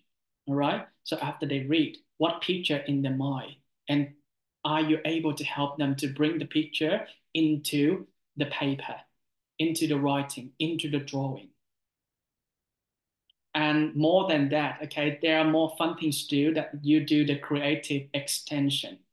So we can like create a part of story, okay, and help the student to act the story, to perform the story, to create a comic strip, or to write a new ending. Something that to improve their creativity. Okay, if you were the character in the story, how would you do differently? Yeah, okay. And we give feedback. Don't forget to give feedback, because feedback is very important for their improvement. Okay, if they're doing well, just give them a praise. If they need some feedback, yeah, okay, show them what they need to do better the next time. And don't forget to record your observation, because this is important for your next teaching. You know your student, and the next teaching, what are you going to do next? Are they going to move up to the next level, or do you keep the same level for them to read? All right, just 10 more minutes, okay? Yeah, and this is the after reading activity for the ESL learners. Okay, I found this in the book, in the series. So, like it's very interesting to see this one. It's good for ESL learner, because the activity just very quick and short, and just, yeah, and they can do, they have different exercise, but easy to do and quick to complete, and really helpful for the English as second language learner, especially the young learners. Just have a look at this. And okay, just I will show it on the website. I'm sharing something to stop share here. Okay, and let's share the website here.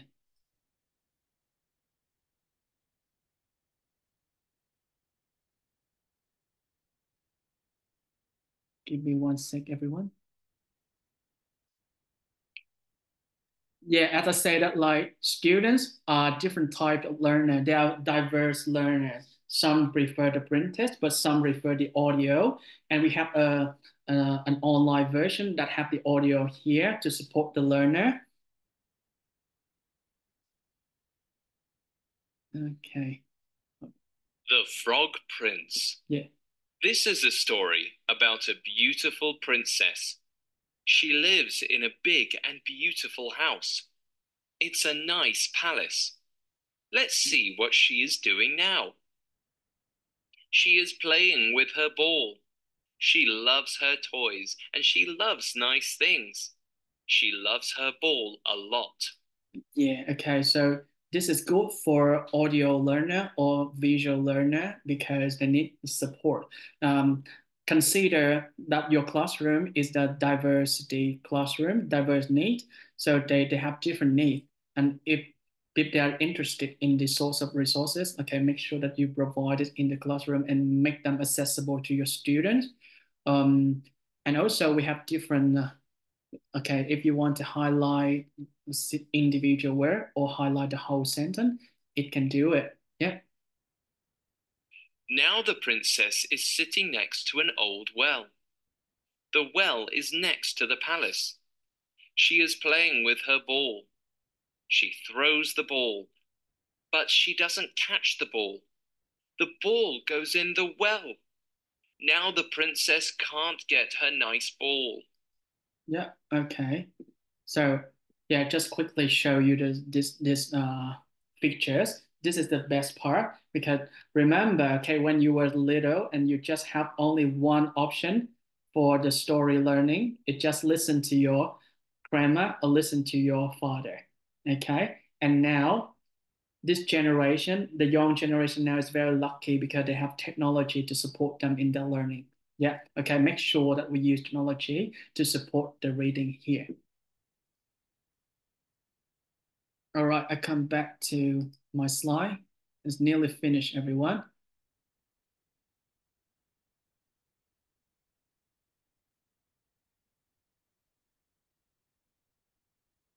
Sorry, I stopped just here. Okay, and I just quickly show you some comprehension strategies. Okay, they are for the higher level. For decoding strategy, uh, the coding strategies is for beginners, okay, for new level. But for higher level, you can apply comprehension strategies to support their reading.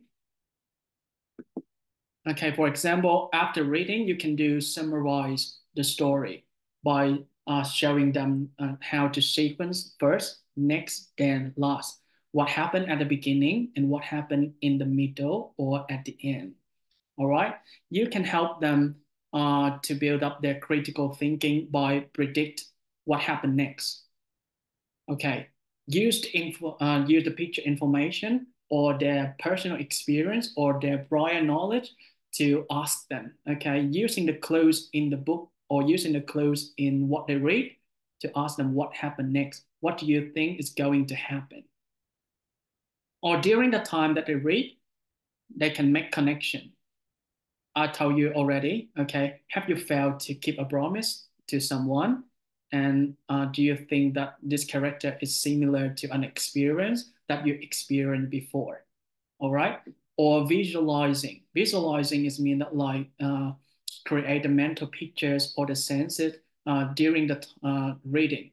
You know that, okay. So some people is very good visualizing. They can close their eyes and then they can see everything. So how about your student? Can you build that ability your student when they open a book, they can see a garden. They can see a beautiful garden. They can smell the flower and they can feel the air when they read. Are you able to help your student with that? Just spark an idea, okay? Um, and questioning is very important here. So read and ask question all the time, okay? Not just the comprehension question.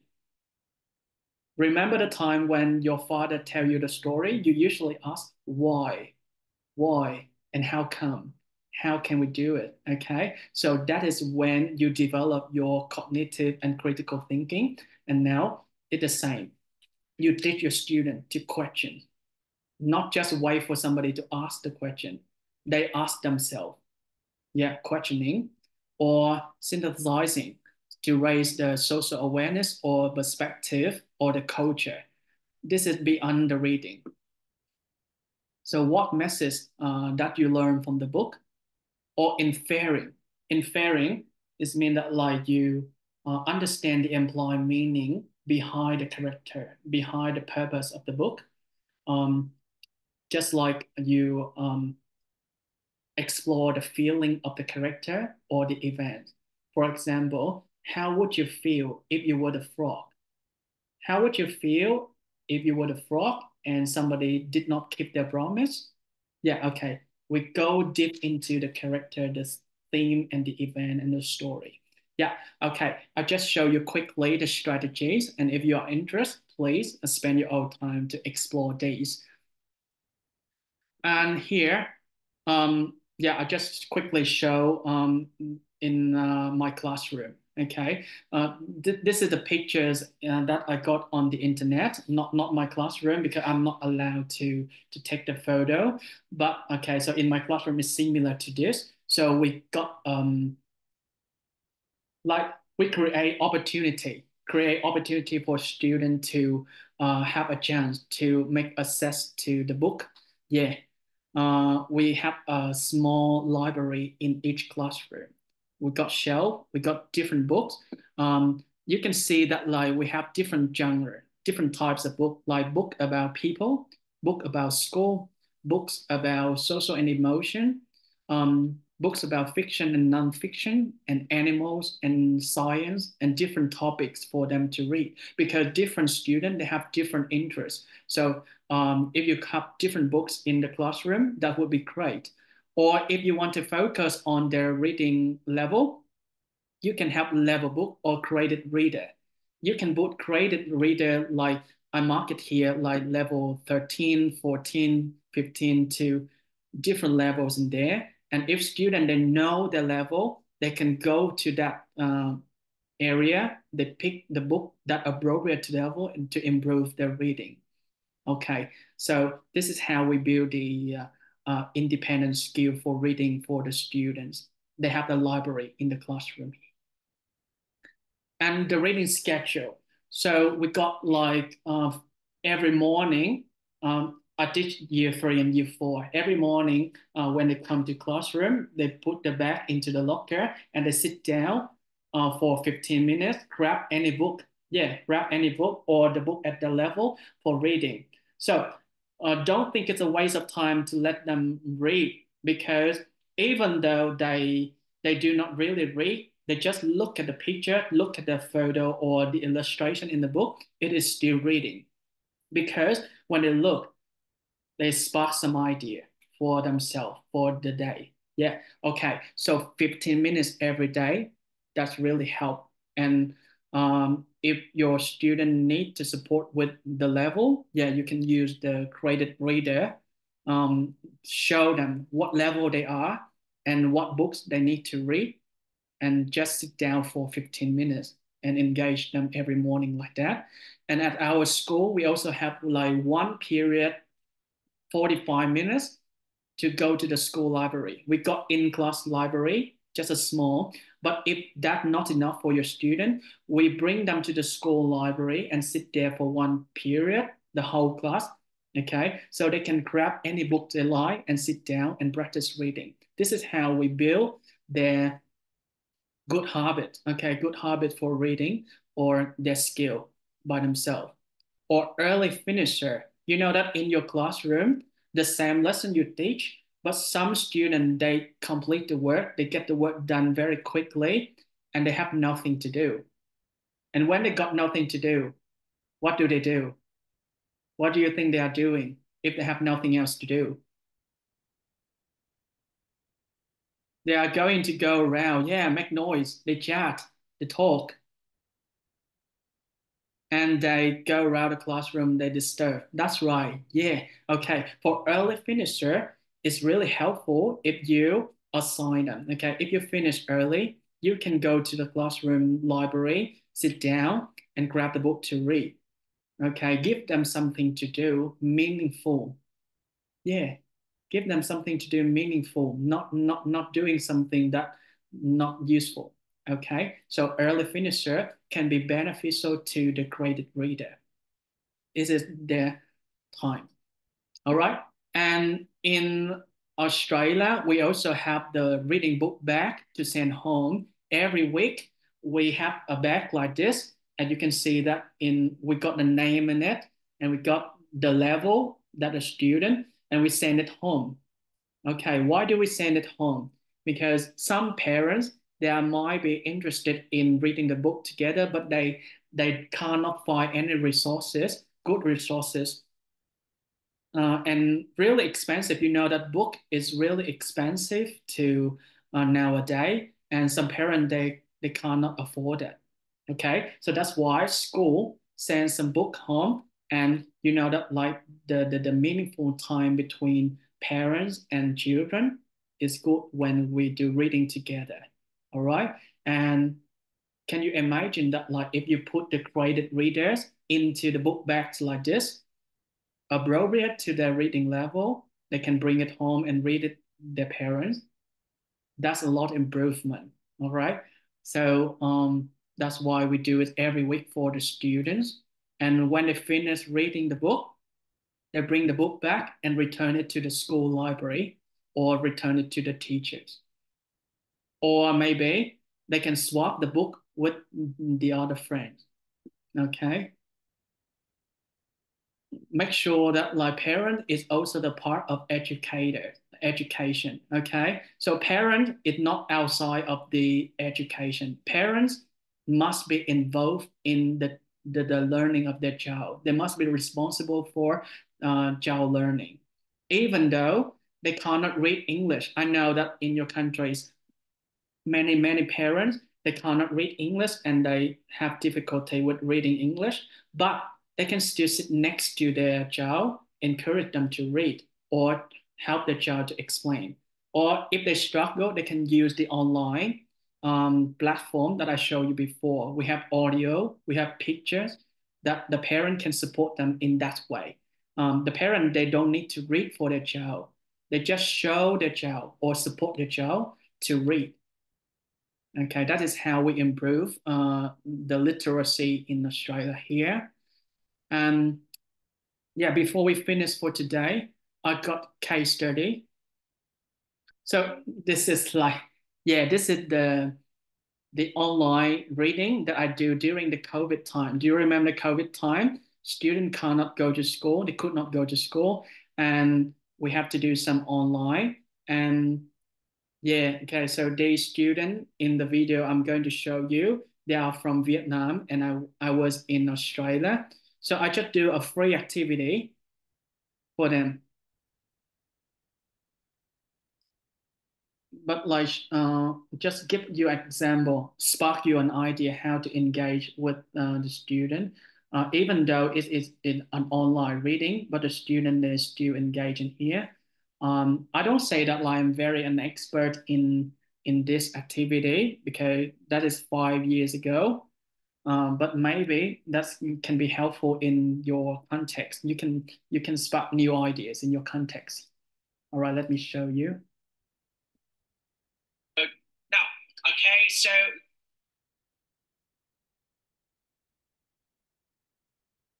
Ken, we can't. We are not going to watch the whole video because it's 30 minutes.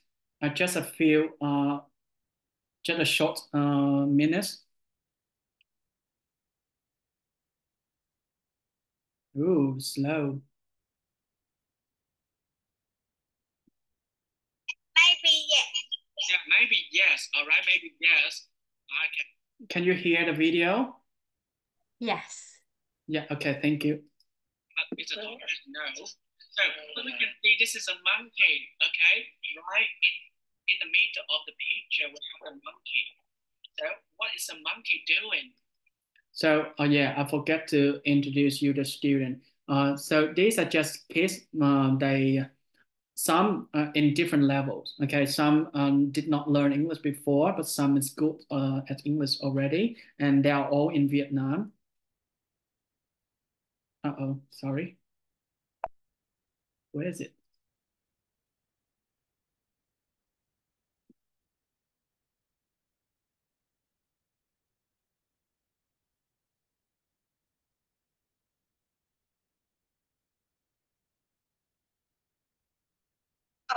He is hiding his eye. He's hiding his. So we can see this is a monkey. Okay, right in the middle of the picture we have a monkey. So what is a monkey doing? Ken, what is a monkey doing? Don't know. All right, Mr. A, what's the monkey doing? I don't know. He is hiding his eye. He's hiding his eyes. Okay, he's closing his eyes. So it's the monkey. What are they playing? What are they playing? Very good. Okay, so thank you for that. Okay, so we have hi. Hi, Grandma. All right. And monkey. Singing. So they are playing hide and seek. Who is hiding or who are hiding? All the animals. Yeah, the animals are hiding. Okay. Who is seeking? The monkey. Yes, the monkey is seeking. So now look at the book title. Look at the title of the book and tell me what is the name of the monkey. Max. Yes. Me, teacher, I know. And yes. I from that monkey. Yeah, the monkey. Yeah, okay. So the name of the monkey is Max. Max is the monkey. Monkey is Max. Yes. So you also look at the book and tell me who wrote the book. Who was the author of the book? So who wrote the book? It's Tom Holden. Very good. Yeah, okay. So is it Alex? Yeah. So Tom Holden is the person who wrote the book. And who drew the picture? We have Jacqueline is the person who drew the picture. Okay? So that's it. The author and illustrator of the book. Yes?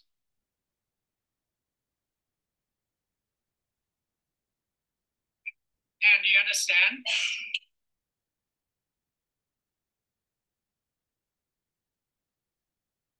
Okay, so when the teacher is talking, and when I'm reading, okay, you need to listen. Koala, sorry. Yes. Yeah, just skip a little bit. Oh, we did not just focus on the part that I did. Yeah. All right. This is not a koala. This is not a koala. This is a hippo. Hippo. And it was not a frog. What animal is this? Turtle. Turtle. This was not a frog. It was not a koala. Sorry. Yes. Okay. So the monkey is counting. Okay. So the animals went to hide. 1, 2, 3, 4, 5, 6, 7, 8, 9, 10. And what did I say? Okay, so when the teacher is talking. 5, 6, 7, 8, 9, 10. Yeah, okay. And that is like before and during. And yeah, I think that like, and after reading, I just asked the student to retell, to summarize, and what did they learn from the story. And that is the structure. This is a video that I created. I did it in the COVID time. Yeah. Now it's not really a perfect example for today, but hopefully that like this video can spark you an idea for your teaching using the guided reader in your classroom and apply this knowledge. Don't worry about the slide today because we are going to send you the slide later for your references. Okay, yeah, that's all of my presentation. All right, okay, so I give it back to Miss Phương Nguyen.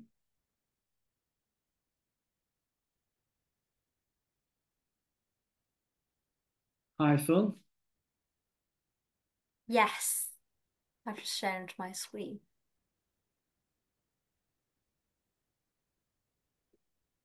All right. Yes, thank you very much, Mr. Taidon, for your insightful presentation. We truly appreciate your sharing. Now, I would like to invite you to stay with us as we move into the Q&A session. This is a great opportunity for our audience to ask any questions and that they may have and gain further insights from your expertise. Just a quick reminder for everyone, if you have any questions, please type them in the chat box.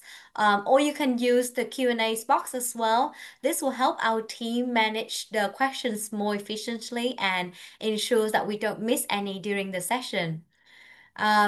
So let's begin our Q&A session with the first question we've received. how do you place students into different reading levels? Mr. Taidon, I know that you touched on this briefly during your presentation, but could you share a bit more detail on how this works in practice, especially for teachers who may be new to using graded readers? Yeah, how could we place students into different reading levels?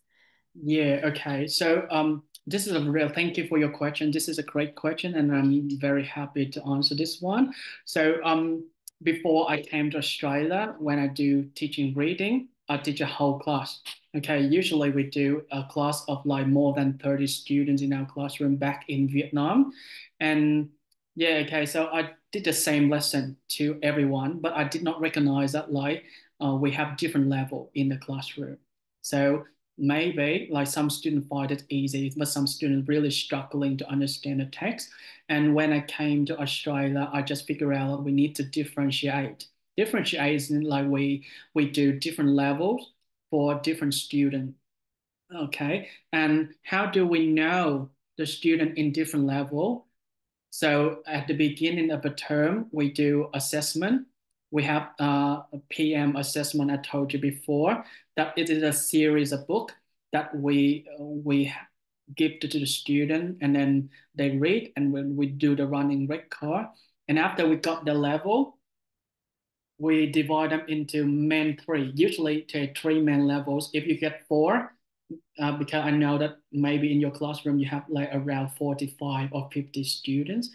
Okay, so you can do like three or four groups, and not necessarily that they in the same level. They just close level to each other, like similar, because you know that like student not only learn from teacher, student can learn from their peers as well. So if you put them into a similar group, okay, and then we have the different level group and make sure that you have a clear plans. So in this lesson today, what group do you focus? And in the next week lesson, what group do you focus? Because you don't have enough time to focus all of the groups in one period or two periods a week. So we have a plan.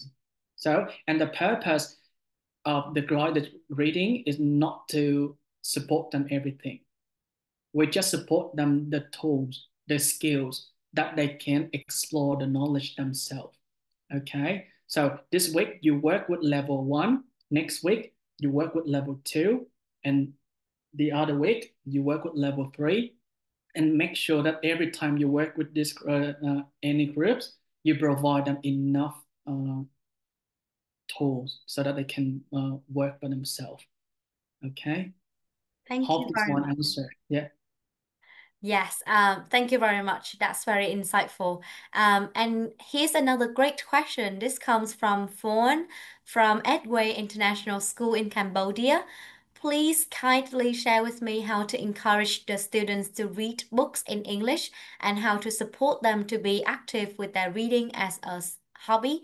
Mr. Taidon, we'd love to hear your thoughts on building reading habits and motivation among students. Yeah, okay. Yeah, you, hi Phil. Okay, thank you for reading the questions, but like just remind me slowly each word. Yes. So, yeah. She says, please kindly share with me how to encourage students to read books in English and how to support them to be active with their reading as a hobby. So maybe I think we just could you just share your thoughts on like helping students to build their reading habits and increase their motivation to read for pleasure, especially.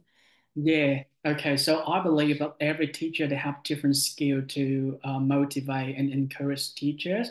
I myself I teach at a special school where my students they have autism and Down syndrome. They have special need. They're struggling in learning a lot. And every morning I get them read 15 minutes. But like usually I say like, okay, so first reading and then after that we got fun activity to do. Make sure that you have like work and reward. Yeah, okay, first work and then a dance song. First work and then treat, special treat or little treat for them. So that's in that way I encourage them to like okay slowly make them into the joy of reading. So okay, Now, I know that the book is really, really difficult for you to read, but today, can you just only sit 5 minutes for me and look at the picture? Open the book and look at the picture only. You don't need to do anything. Just look at the pictures and tell me what you think. And when they are very okay, so very good, and you mean like very familiar with the activity, like look at the picture, you can increase the time later. So today we spend 10 minutes looking at the pictures and point at some words that you don't know, okay, and tell me, and I can support you. And later on, slowly, okay. So my recipe is that we go from simple to advanced. Give them something easy to do first. And when they get used to it, they get bored with it, challenge them. Challenge. Give something more difficult to do. And that's how I build them slowly, a habit. Okay. That's Yeah. What great. else? Yeah. Yes, that's great. I really love the like the work and then reward Yeah.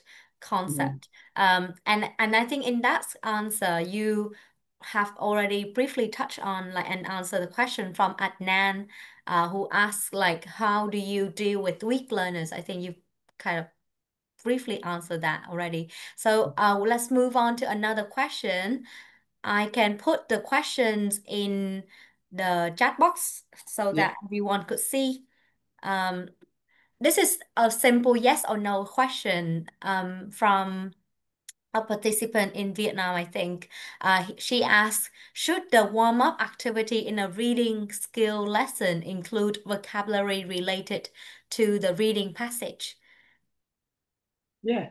Yeah. Okay. So as I can show you before that, like before you read, yeah, you can activate the prior knowledge, the previous knowledge. So the purpose of this one is to check if the student is ready to read your text, ready to read your passage. So the vocabulary activity can be good one. Okay, depends on your skill, depends on the technology you have. You can design it differently, like drawing or Kahoot. I'm not sure that you know the Kahoot. It can be a fun activity to do, or maybe the flashcard, the symbol flashcard can help a lot. And by that way, okay, you know that the student need, okay, I know the teacher, as a teacher, you know where the student is, but like for the new text, okay, you know, um, introduce a vocabulary before the reading is a way that to help with the knowing your students. Should the Yes, one thank you activity so in reading much. skill lesson Um, include? Yeah, yeah. yeah, thank you so much. That Oh, answers the question. sorry, I missed the question here. Yeah, okay, she said include vocabulary related to the reading passage. And yeah, I said that to my experience, I just teach them the core vocabulary, not all of the vocabulary. Okay, so we do not provide them all the vocabulary and give them the meaning. We just teach them the difficult one because the one we know that that's one they are going to struggle when they do reading. We teach them in advance. Okay, for the rest, just leave it to them. They are going to use the strategies to get the meaning by themselves, not the teacher. Yes, thank you so much. We have another questions. This question is quite long, so I've put them. I put actually this participant gave us two questions. It's Yeah. quite long, so I put it in the chat box for everyone to read. With the first question, he says reading independently is crucial for all levels. Motivating students to read independently is the teacher and parents' jobs. My concern is how can we reduce students' reliance on Vietnamese translation and AI tools such as ChatGPT to complete B1 to B2 level reading tasks at home? I've already set rules and obtained their commitment, but they still depend on AI for answers. This is quite a relevant question, especially as you know we are moving into the AI era. So yeah, could you give us some advice on how yeah we could reduce our students' reliance on, especially like translation. I guess in this context, our participant is from Vietnam, so the students are like mainly relied on like Vietnamese translation from like English to Vietnamese. Mhm. And then the second thing is like relying on AI tools. Yeah, you have any advice on that? Yeah, okay. So this is a great question and very interesting questions. And okay, so to my personal view, the point, I do not restrict student to any opportunity to learn. For me, I believe that like technology bring opportunity for student to learn. I myself learn English by using technology as well. So I did not like because when at my time, okay, so we didn't have a lot of school education center to learn English. So mostly I learned from laptop and DVD or CDs. Okay, and nowadays technology is very advanced and developed. So ChatGPT is a good tool for students to learn. But out as educator, we need to show them, okay, so what is the right thing to do? Yeah, okay. So we educate them to use technology responsibly and to use it correctly. So do not, yeah, I know that many after they use it rely a lot, but the only way that we can do it like keep encouraging. But I'm sorry that like my context is different because like my student they are in the background of like special needs student. Okay, so they do not use technology a lot. So this is the situation that like I don't usually encounter. But in your context, I would think about this question later. Okay, I'm sorry I cannot answer this thoroughly, but for me, yeah, okay. So if you cannot stop them using the technology, so you think about a better way for them to use technology responsibly. Okay, build them strategy to support their learning, not relying. Yes, absolutely. We'll make note of this question and if possible, share a follow-up response after the webinar. Thanks for flagging that and thank you, Mr. Tai, for your openness. We have another question from Ngọc Thuận Phạm from the chat box. She says, the only problem preventing my students from reading is the difficulty. Let me put it in the chat box again. Is it? Oops, I lost the questions. Oh yeah, here it is. She says the only problem preventing my students from reading is the difficulty of understanding or guessing academic vocabulary. These words may be too far from their knowledge background to understand. Is there any tips or strategies to help them, I guess, to understand difficult word or like academic words? Okay, did you put it in the chat box? I think I did. Ah, no, I pasted the wrong one. Let me paste it again. Because I don't want to miss any ideas in that. Honey, Yes, yeah, after I answer, I will read it again, and if I miss anyone, I will add up. it is. So the So I only guess, problem preventing my student from reading is the difficulty of understanding or guessing academic vocabulary. These words may be too far from their knowledge background to understand. Okay, is there any tip or strategies to help them? So, like, yeah, my strategy is like before we can before we read a book, we need the teacher, okay, themselves. We need to familiarize ourselves with the text we are going to teach.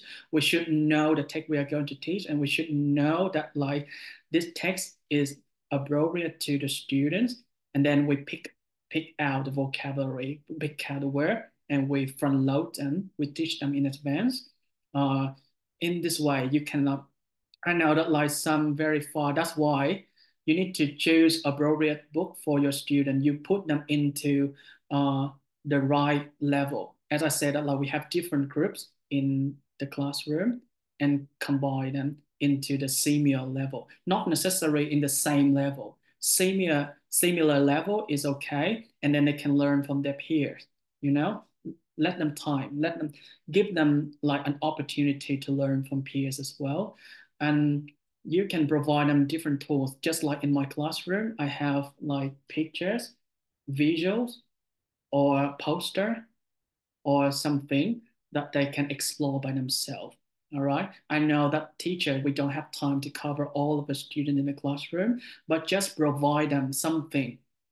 Okay, provide them something that they can see.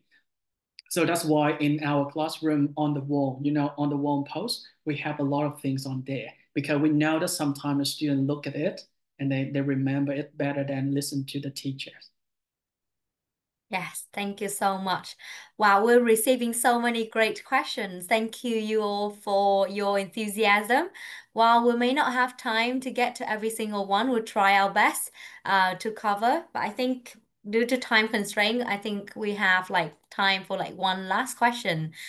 This comes from a participant who sent their question in the Q&A box.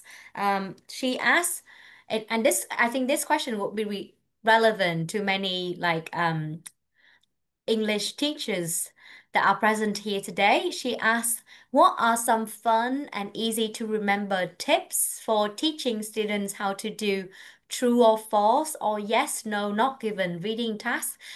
Well, Mr. Tai, I'm not sure if like in Australia, while you're teaching like reading skills, you let students do true or false or yes, no, not given type of questions or not. But in Vietnam, like as we teach them English as a foreign language, we often do this kind of activities. And I was wondering if yeah, you have any advice on some fun and easy to remember tips for teaching students, yeah, to improve their reading skills through this kind of exercise.